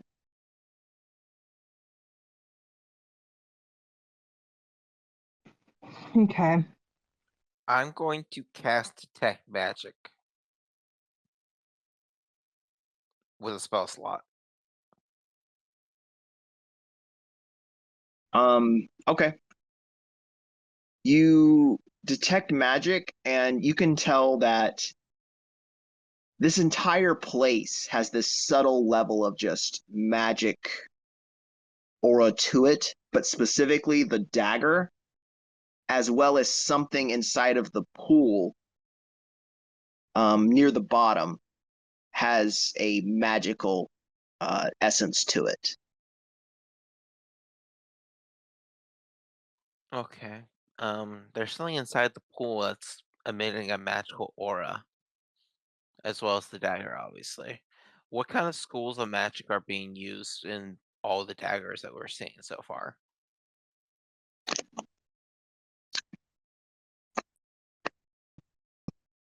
So let me go to my magic item.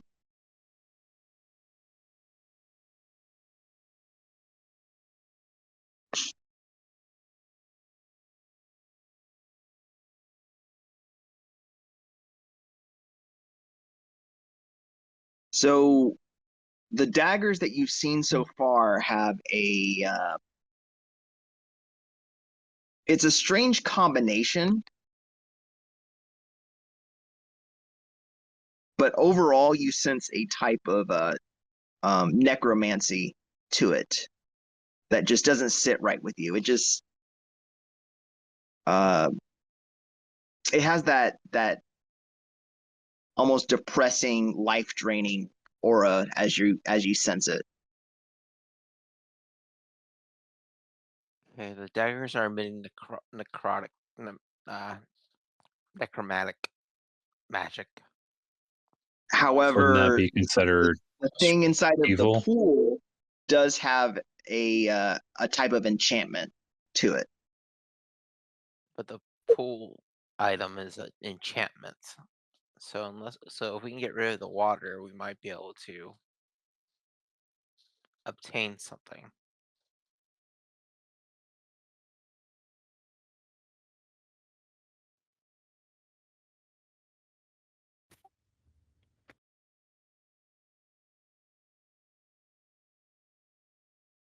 Okay, so we have a Titan fragment shaped like a dagger, some unknown magic item in a murky pool, and the person we were following has disappeared. Yes. They're either invisible or in the pool, most likely. Well, if they were invisible, I'd be able to detect it.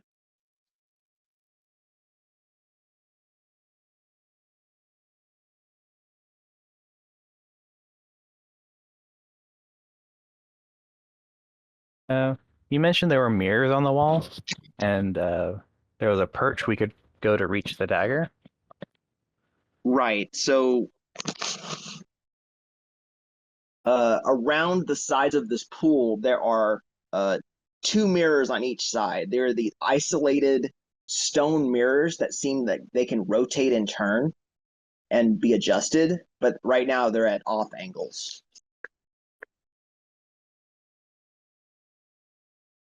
And are we able to reach the perch that has the where you can grab the dagger that's dripping water, or is that like blocked somehow?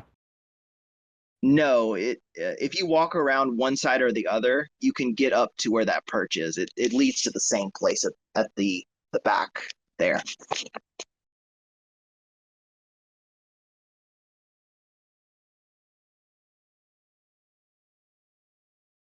So I'm unable to sense anything evil or good in this room. Nothing standing out necessarily.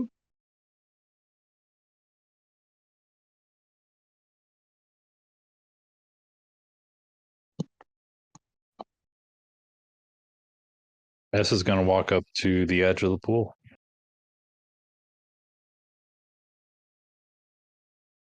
and look into it.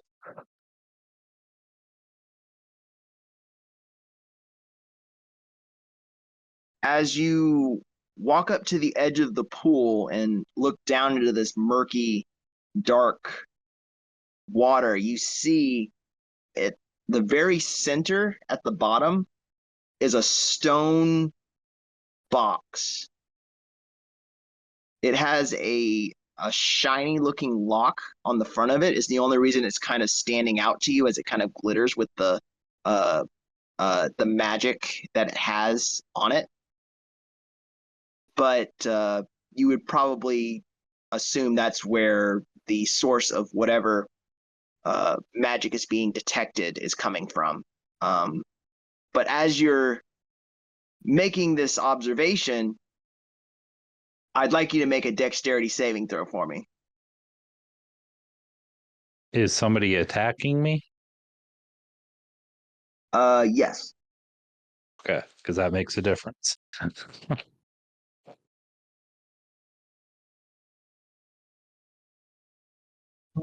I get hit either way.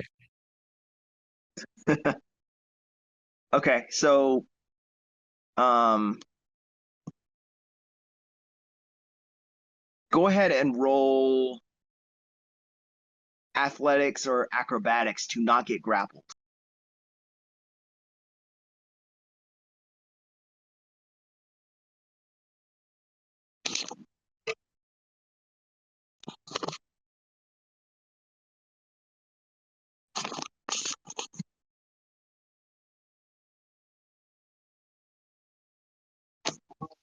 Oh, 24, nat 20. Nice. As you're so locked inside of the thing that's in the water looking around, you fail to notice that your reflection in that water lurches at you all of a sudden as it kind of reaches up and grabs you with both hands and begins to pull you under. But you get your shield and your arm up in time as you just release the thing's hands from your neck area and step 2 or 3 steps back. Now just kind of getting your bearings as you see this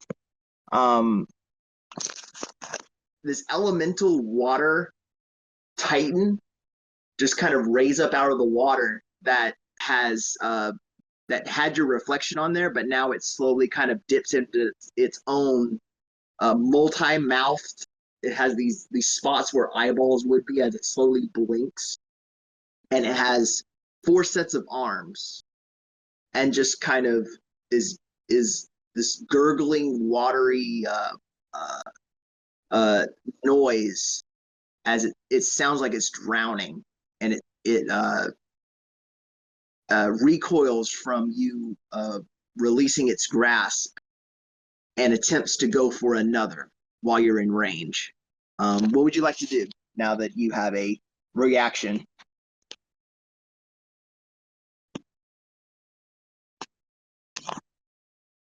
Give me a moment. I'm reading something real quick.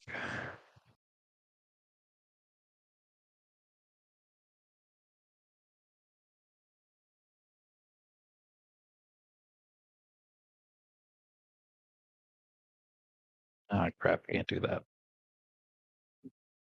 I was thinking about bashing him with my shield, but I have to attack on that turn to be able to do that. So he's attacking me right now. Yes, so So- it's going for another attack, but I'm allowing you to have some type of reaction to it, whether it be an action, a bonus action. You just get one. Yeah. Either movement, whatever you'd like to do. Well, I will. Can I attack and then follow up with a bonus action? Just one full action. That's all Just you one. get. Okay. Well, then I am here.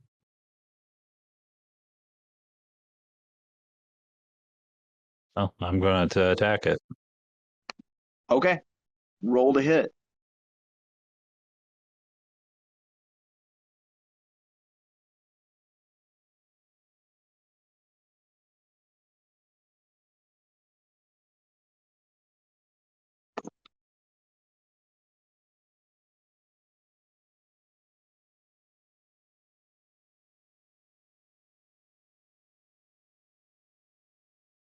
$20.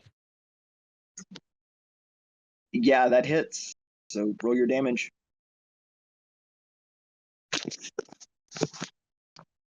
$10.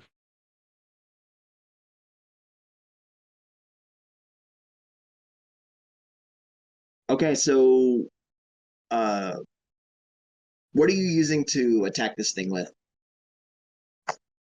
Longsword. Okay, so you take your longsword, and as this thing goes to smash in your general direction, you swing up and you slice off its entire forearm as the water just becomes formless and splashes over you.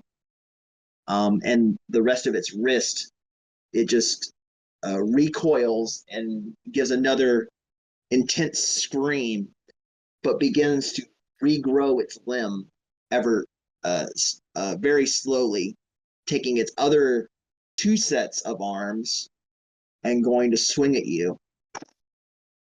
That is a 20 total to hit. That hits. And that's going to be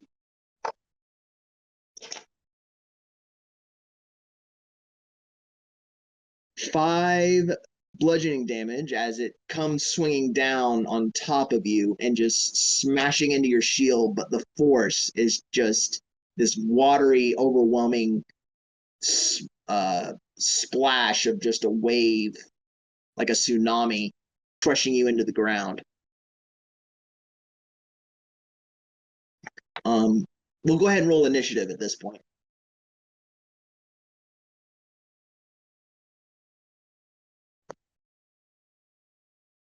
16. 16.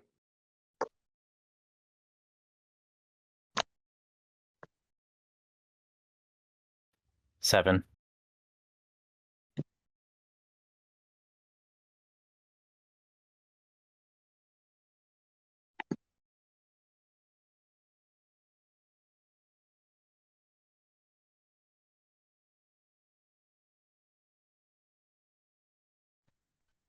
Wow, 7.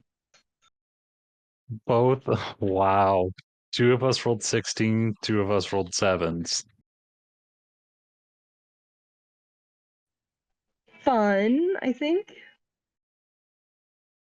Alvaria goes before S, higher deck. And Hyrule goes before Darjo, higher decks.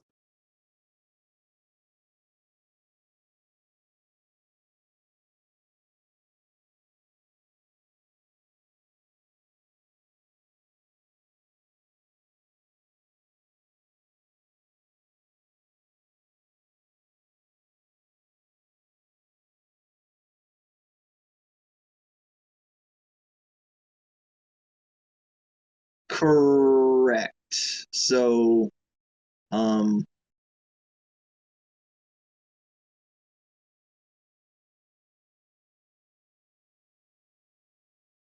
I have no decks. you don't have any decks. The fun part about being a paladin is you can't sneak. Your initiative's real small.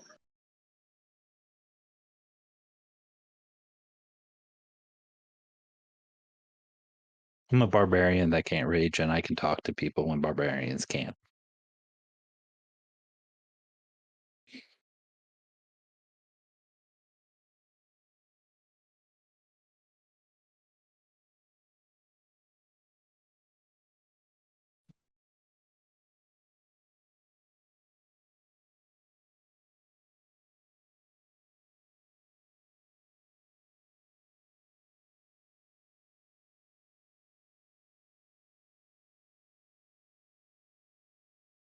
Learning to play a paladin is going to be interesting. Yep. Okay. If I'm writing this down correctly, Geddon, you go ahead. All right. I'll yell out to high rule. Try to take out the dagger from up top.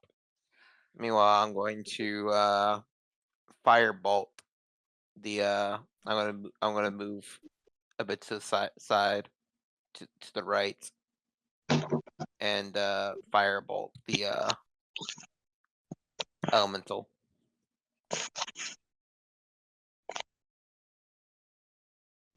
Okay.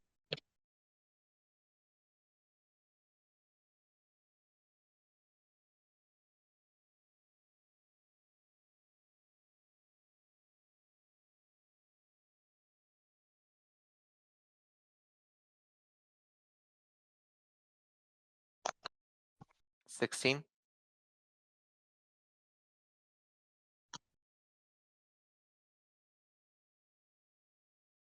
16 hits. Go ahead and roll your damage.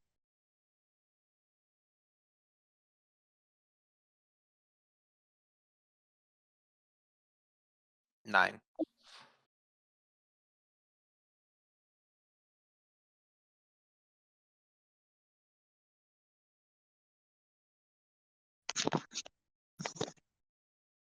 All right. Ouch. As this thing recoils heavily from the fire, just beginning to steam off of the front of this thing.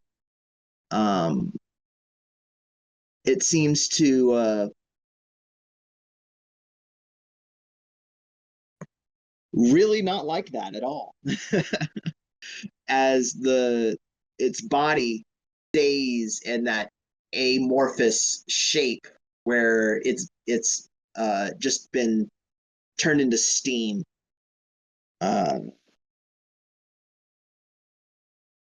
Anything else you'd like to do on your turn?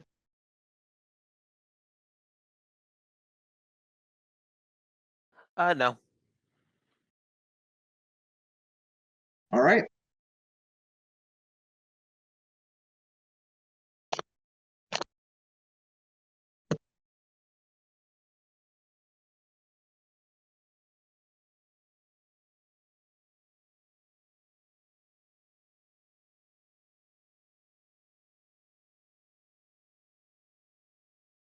Looks like it is A-Rob. Your turn. Right, that's him. Well, he's probably still right in front of me, right? Right. Uh, Going to attack. All right. Roll to hit. 12 will miss. Yes. 12 will miss. As you Well, go to swing this thing, it doesn't miss, but this thing just seems to just take your sword, and now the sword just kind of goes through its body as if you hit nothing.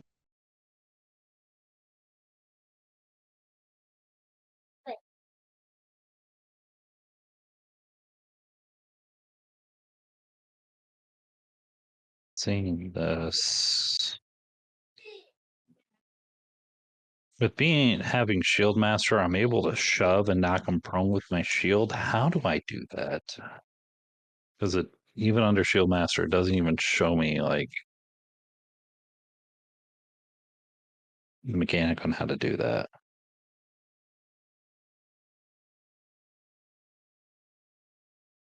All it says if you take an action on your turn, you can use a bonus action to try to shove a creature within 5 feet of your shield and knock them prone.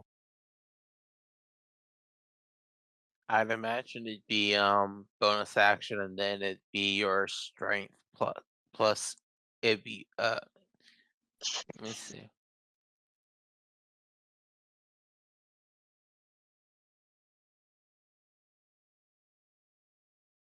Okay, so So where I got mine must be wrong then. I'll update it. Yeah, I just posted you what I found. so you Go. you make a strength athletics check contest with the target against their strength or dexterity. Okay, well, I'm going to try to shove him away from me then. If you win, then the target is prone or pushed away 5 feet. Okay. I believe 4.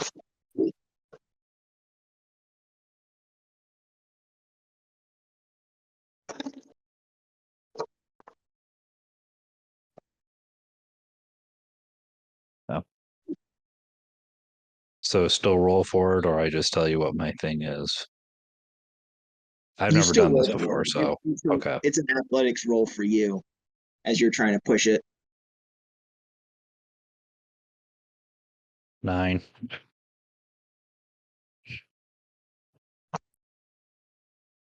So this thing rolled a total of 8, so it does get pushed away 5 feet.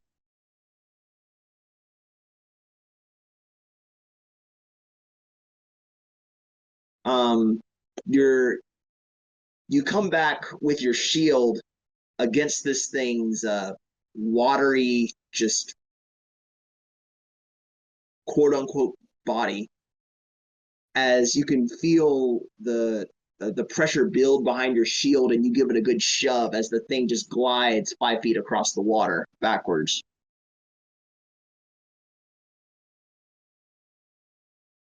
That's my turn. All right, now it's this thing's turn.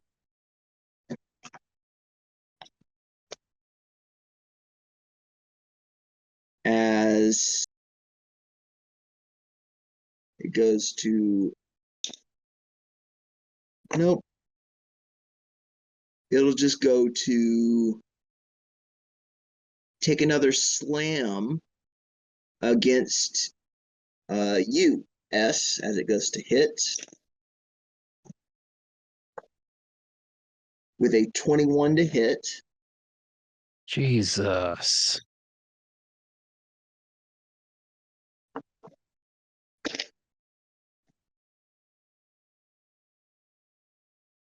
And that is 7 more damage.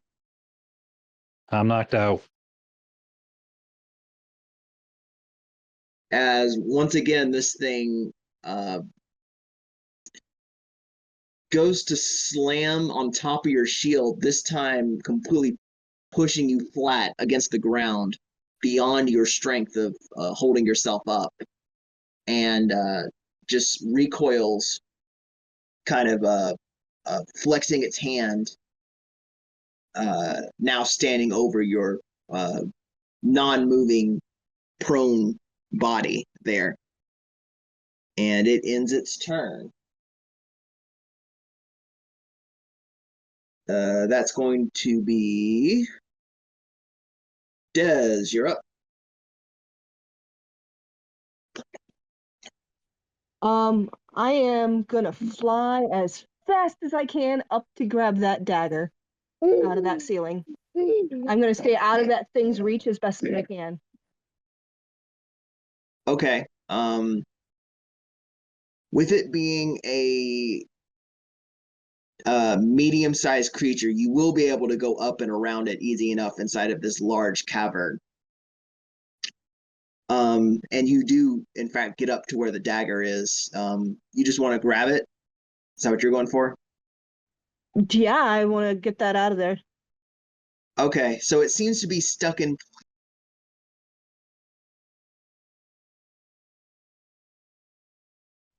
I'm sorry. I think you cut out partway. It seems to be stuck in.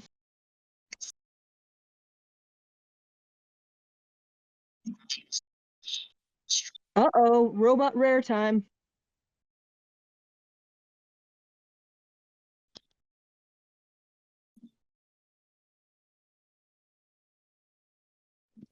Robot rare, disconnect, reconnect, buddy-o.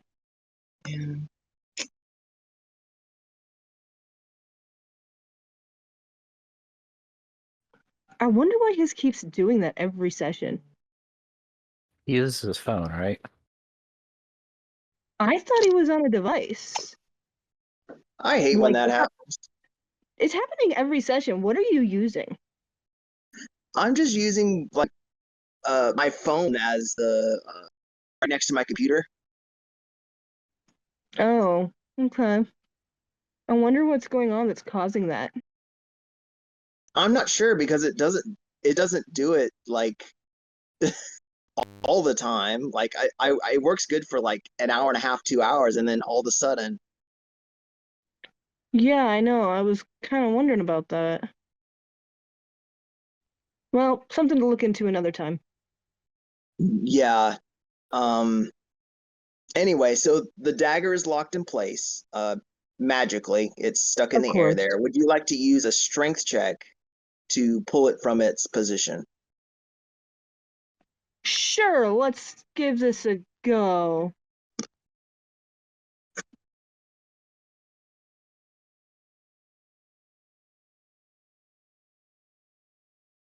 Where's the barbarian when you need one?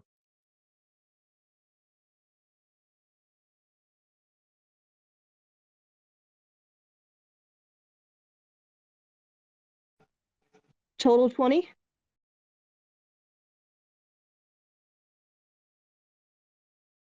That's exactly what you needed. As you rip it from its locked state, you can feel almost the magnetism as it's slowly pulled from its position, and then the release all of a sudden as you pull it free and have it in your hand now. Awesome. I believe that's all I can do on my turn. Okay. But if there's a possibility, I also want to look around for that other person to see if, since I'm in a higher position now, if I can see them as well. Yeah, just go ahead and give me like a general perception.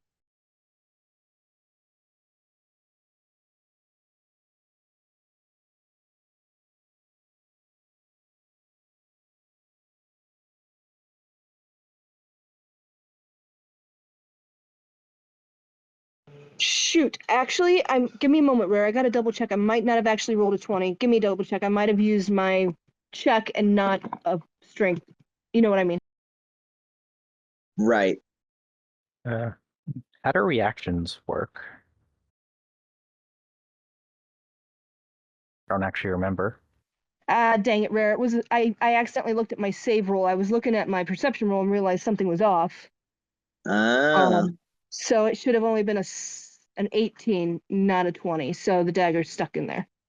Yep. So as you we'll say as you begin to pull it, you feel it close to releasing, but it's pulled back into its alignment there, away from your grasp.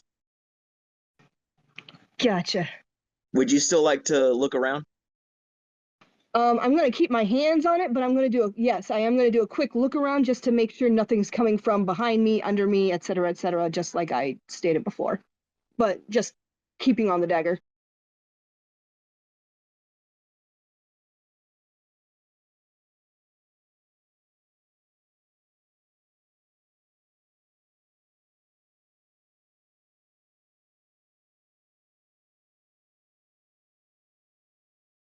Okay, so looking around, you will notice that over near one of the side mirrors, um, wherever they were hiding before, they seem to now be crouched behind one of those mirrors off to your left, everyone else's right.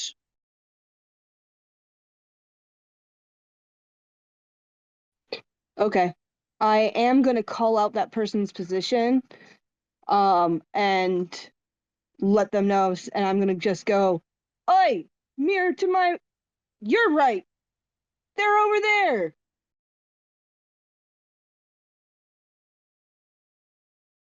They recoil at the acknowledgement of their position, of course, and that's all you get on your turn.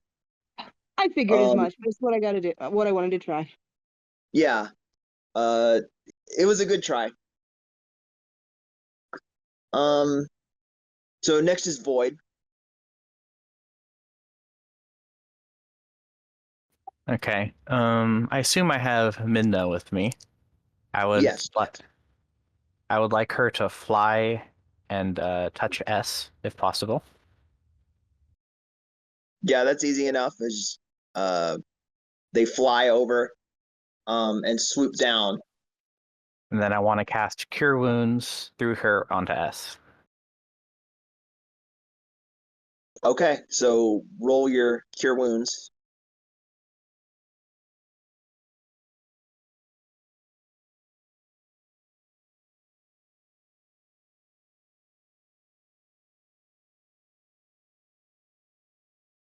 That's 6 hit points. So you're immediately up S.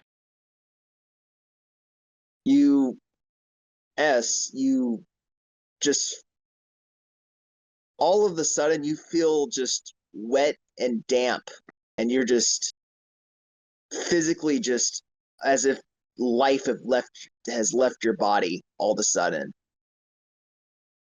But then in the same moment you feel it re-enter as your eyes just fly open and see a simple bird standing right on top of your shield that looks familiar to one of your companions. Kind of tilt its head and look at you.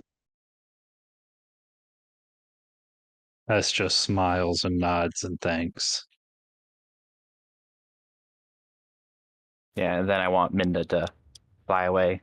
She has a flyby, so no opportunity attacks. Where do you want it to fly to? Back to me. Okay, so all in that same moment, your eyes flash open and the head tilt. It flies back off towards Darjo. And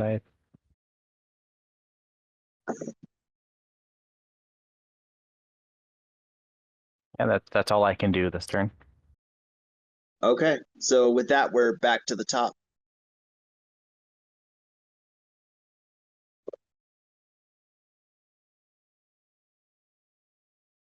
Okay. Is it worth it? It's probably worth it. I'm going to use my bonus action to cast Hex on the creature. Okay, And then attack it with Firebolt. By the way, it's strength checks that it has disadvantage on. perfect.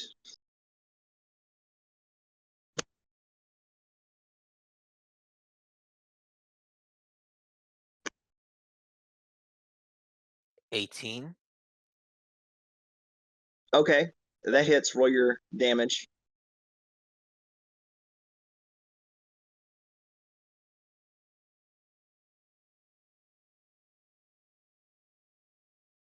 That's 11 damage. 6 fire, 5 necrotic. I think it's D6 for Hex, right? Yeah, pretty sure it's D6.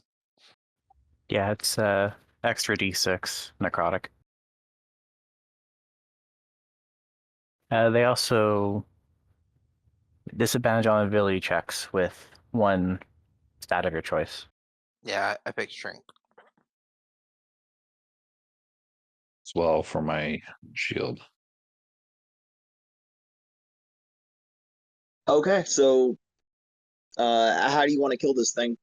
What does it look like as your bolt of fire affects it?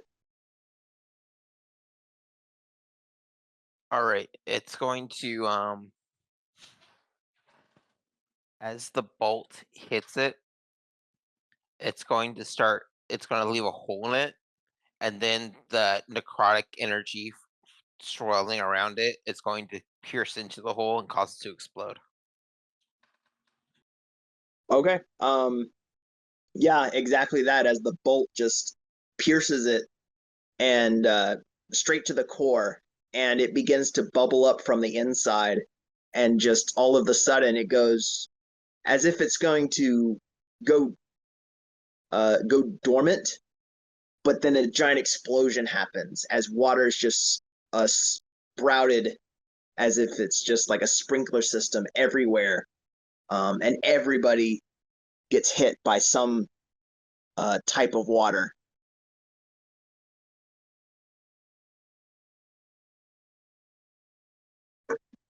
All right, I'm going to keep heading around the pool towards where the other guy is. Out in my turn. Okay, we'll say you can get up to them if you'd like, but that's about it. Well, I don't want to get all the way up to him. Right, that's what I'm 15 feet saying. away. Like, how far back would you want to be? About 15 feet away. Okay, so we'll say you're about 15 feet away from them. And that's the end of initiative as far as combat goes. Technically, we'll say that S, you can go ahead and take a quick movement before I start saying anything about this specific character.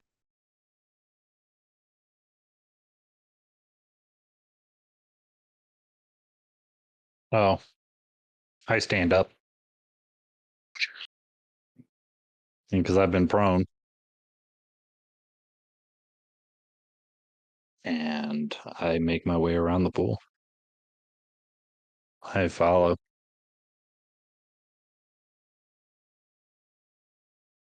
And you're much closer than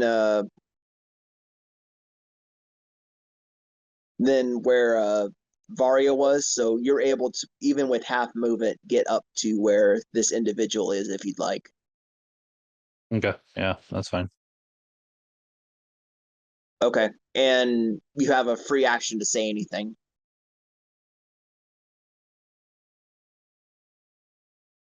Can I see their face or anything? Now you do, as you begin to get that close and they look up at you. You can see they do have a mask on, mostly to protect from the sand, but they have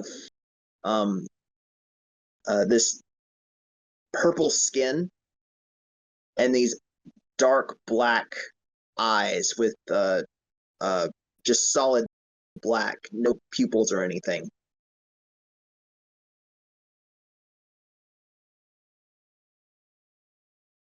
Go ahead and remove your mask. And please tell us your name.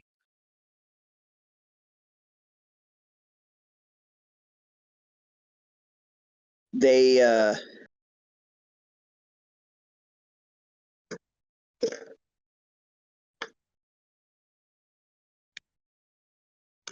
do in fact slowly stand, pulling the mask down, and simply says, it's interesting running into you here. These ruins are full of nasty surprises like that, and I'm surprised you were able to get this far. Would you say we should team up to uh, go further, or would you? I can help you. I'm good at spotting traps. As you can see, like there's like a level of desperation in their voice and in their eyes, just to like not be, for you not to be too villainous against them because they know the nature of this desert.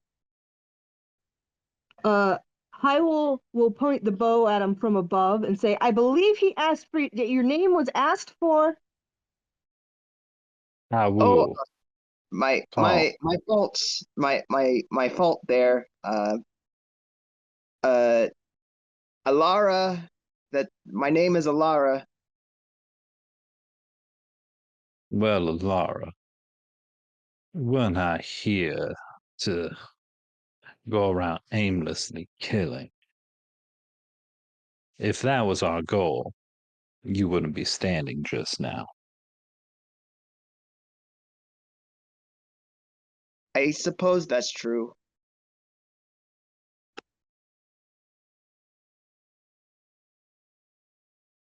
Then what is your goal?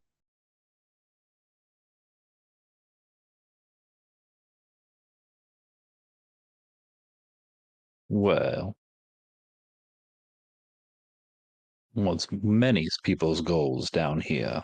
Like, what is yours? I believe you have the honor of telling us since we defeated that monster back there. Oh, I suppose that's also true. I was here to look around the elemental ruins for anything to bring back to my home so that we can study. And where's your home?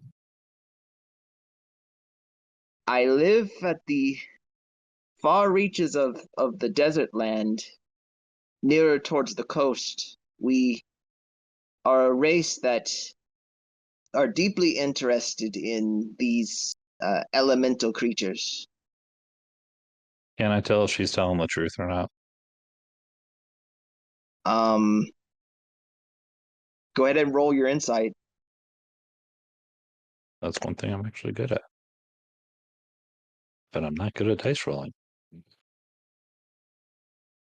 20. Simply, yes, there is an overarching sense of the truth here. But there is a bit of sidestepping, not wanting to fully talk about her home and her tribe with a bunch of strangers. Well, having you come along with us isn't just my decision. And for our mission isn't just my decision to tell you either. I do hope you understand that. I understand it. Of course, it's a group here.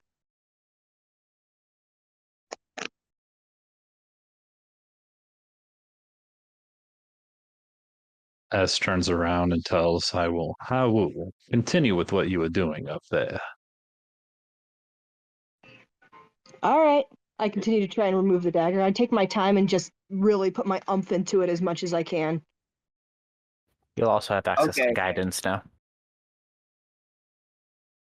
We'll say it takes you maybe 4 or 5 of those same attempts as you almost get it, but then it finally comes free. Sounds good. So we'll get back to that. Dajo, Varia, you can come on over here. Okay, I'll come over. I'd follow.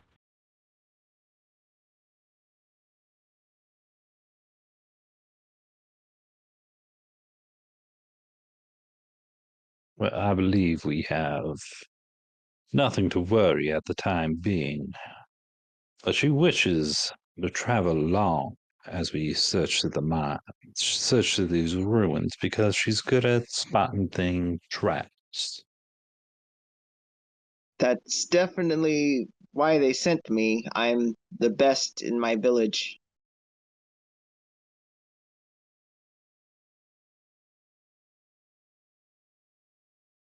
I mean, I'm not against her coming along. but I'm surprised you would travel to a set of ruins in the middle of nowhere alone. It was not my decision. I'm only following the request of my leaders.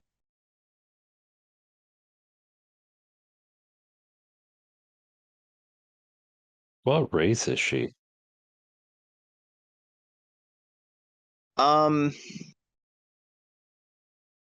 You would recognize you know what? Just roll a history check for me real quick. I don't even have to check. I got a 0 in that. You have Then- guidance. Well, that's gonna make it a total of 14. If I roll 4, 2, 12. Okay, Does so me traveling the world with my parents help? yes, so you would generally know that there is a race of a race of fish people that live on that coast that have adopted a more land-oriented lifestyle as opposed to the mer creatures that live under the sea.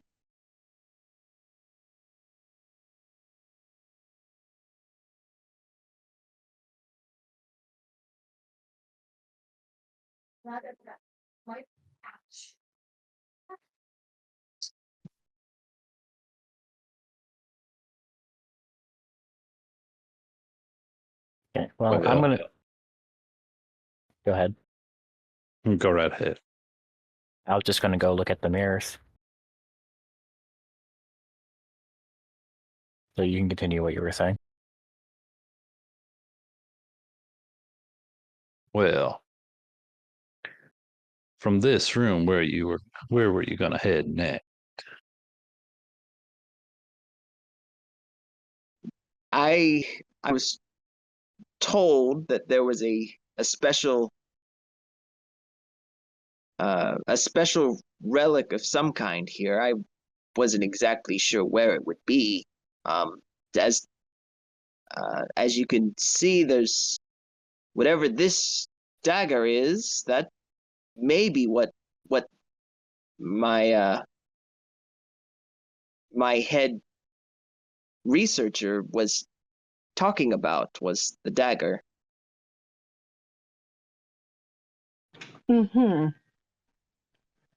You've gotten the dagger free by now. Okay. I wasn't sure if I could join the conversation at this point or not. Because obviously my focus was on pulling the dagger. And I returned down to my party's side. Not too near that other person, but extra narration, pardon. So not too close to that other person, actually more so behind the lines of where the rest of my team has gathered. Well, did you have a chance to perhaps look into the water there in the center? No, I mostly got to this room when you did. I was surprised when that creature came out.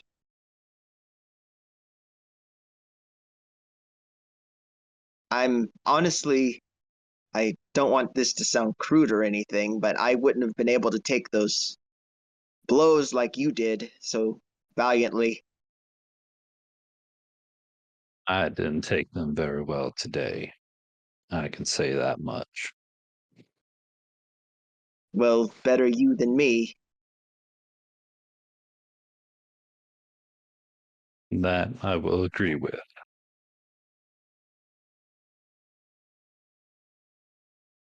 Well,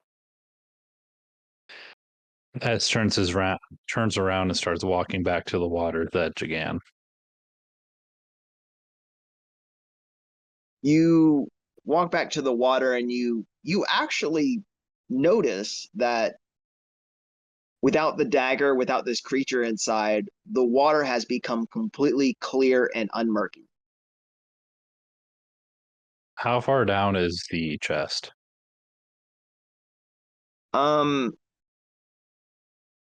At the direct center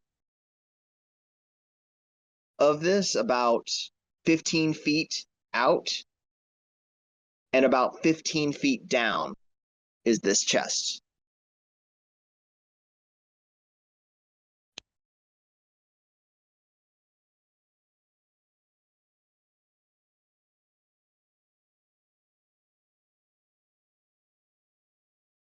S kind of stands there looking at it, contemplating on how to get it.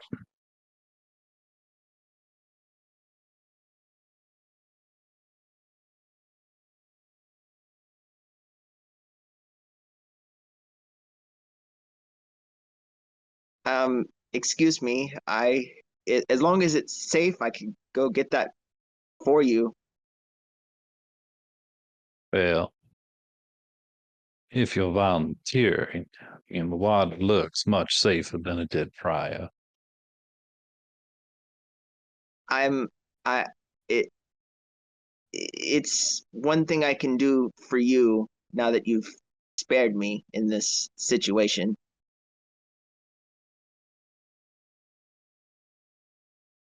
I appreciate it. Thank you. And they remove the rest of their robe, revealing these long gills for ears, as well as a single spiked fin that runs down their back, and a very thin piece of clothing that was underneath of their actual robe that looks a bit more slick and waterproof, and a uh, a, a somewhat long tail that was completely concealed by the robe. And they dive into this clear water going down to the bottom.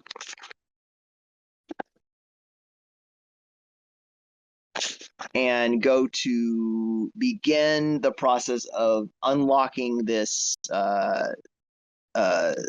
this stone chest that is a little bit too heavy for them to bring up to the surface.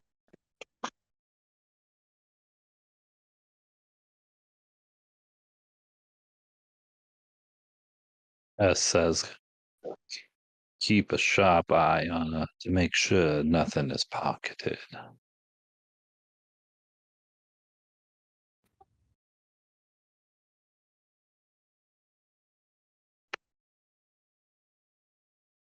Okay, well, Keeps a close eye on her. Okay. I'm going to be looking at the rotating mirrors and try to figure out what they were used for. Okay. So you can tell that these rotating mirrors, as you begin to move and adjust them, the central location where it would be pointed at is directly at where that dagger was. So it probably has something to do with that.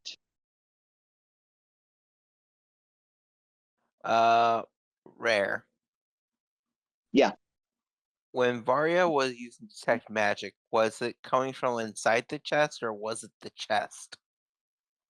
It was inside the chest. Okay, just making sure.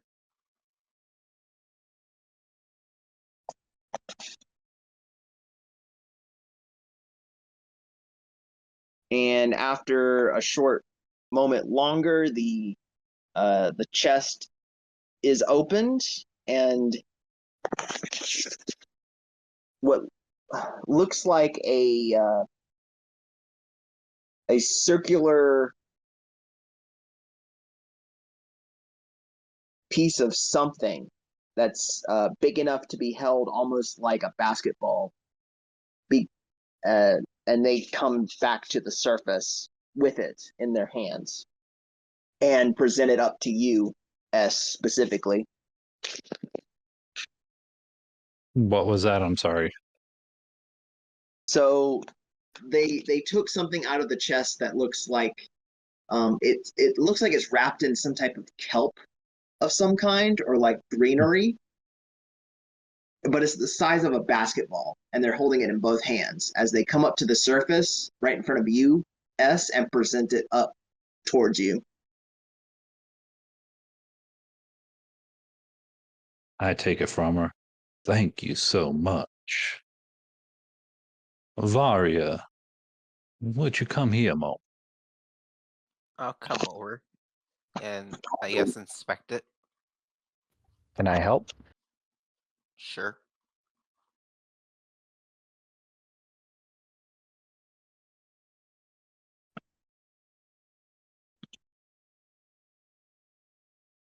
And once they're done expecting it, I will start unwrapping it. You begin to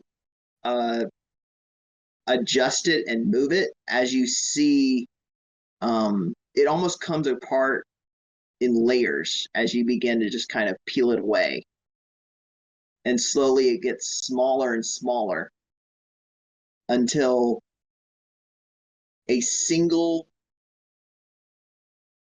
shard of glass is in your hand. A very familiar looking shard of glass is in your hand. Well, that's interesting.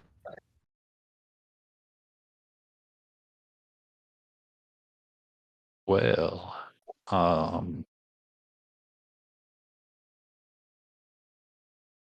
magic here must have been protecting it from the compass, possibly.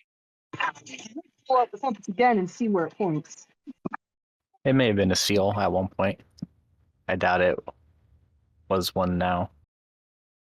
Yeah, so it's interesting. Now you pull out the compass and it now points towards the closest one, which is in your hand. But it didn't before. No, it didn't before.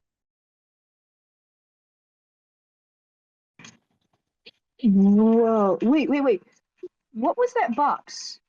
Did they bring up the box? They didn't bring up the box. No, it was too heavy. It's a stone box that's just at the bottom of this little oasis. Can you try Neither- You Go can ahead. say what you... Okay, I was just going to have them rewrap it and see if that seals the shard off from the compass again.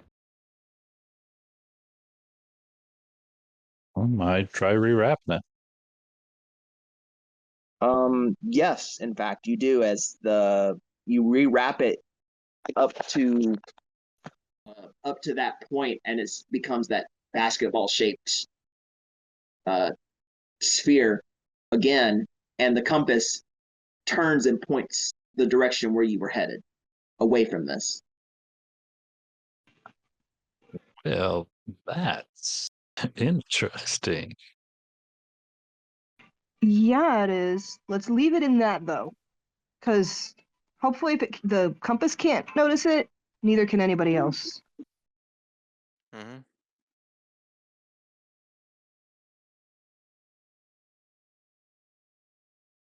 And whoever wants to hold on to it can write down kelp of concealment in your inventory.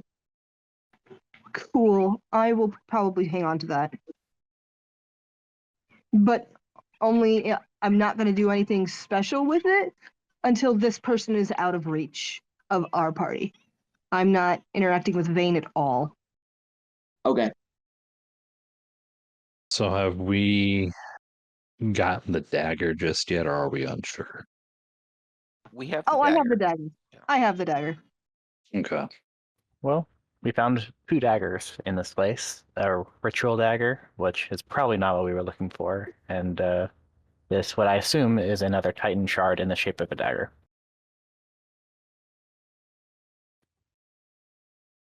And with the mention of the other dagger, you see her eyes just kind of perk up enough and just kind of like notice what you said, but like not really want to make too big of a point being like, can I have one?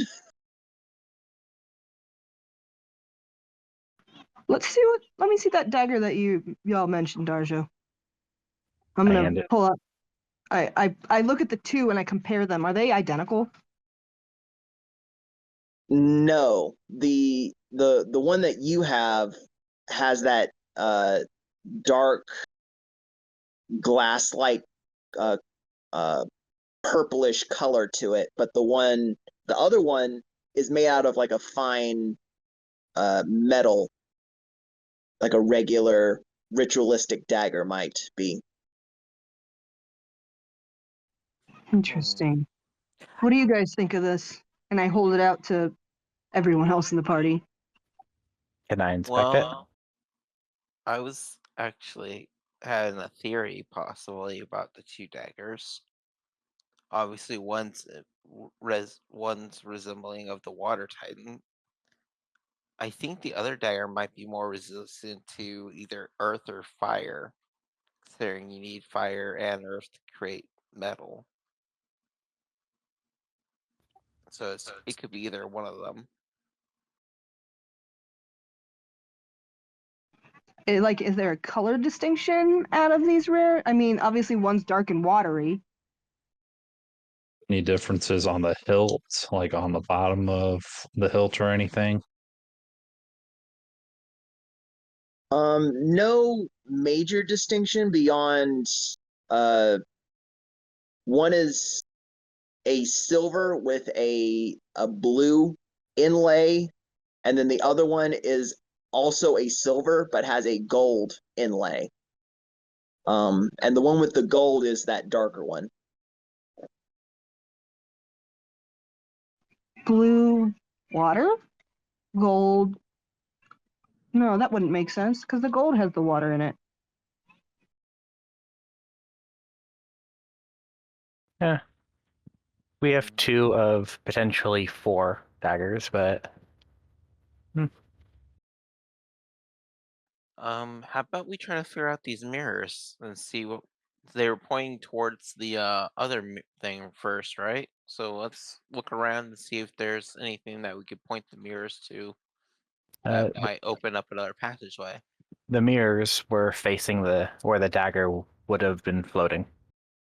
Yes, but I was wondering if there was something we could face them towards that may open another pathway. And well, I adjust the mirrors and see if anything changes. You do notice a distinct change at one of the extreme angles of the actual mirror as you adjust it further down and more towards the actual side of where that outcropping is. You can see it react, in fact, as one of the mirror that you're holding specifically, a single jewel of red begins to glow in that area.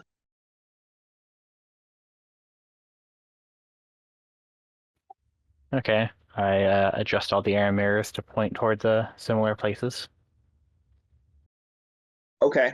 Adjusting the mirrors in that similar place, there is a blue, a green,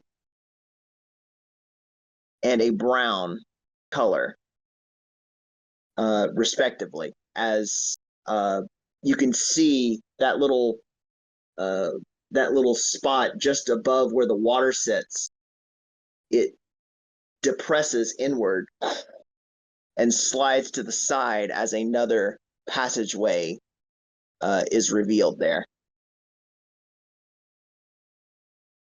Okay, well, we have our secret passage. Before we go, can I look around and see if there's anything else that's interesting in the room? Yeah, roll a perception for me.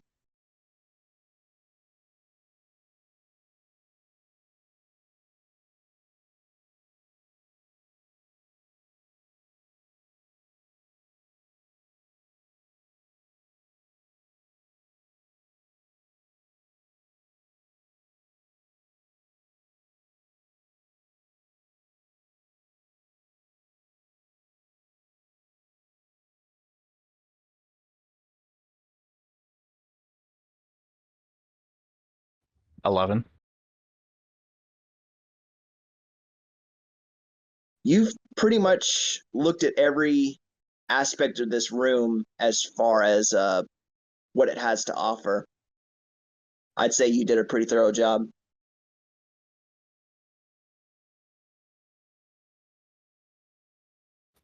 Would have investigation been better than perception? Since I'm investigating the room? Not necessarily. If you're looking for something specific, that's usually when you use investigation. But if you're just giving it a general look over, that's more perception. Ah, okay. Then perception would have been better here. But either way, you reveal this passage in front of you, and we'll go ahead and start there next time as you dive further into this elemental shrine.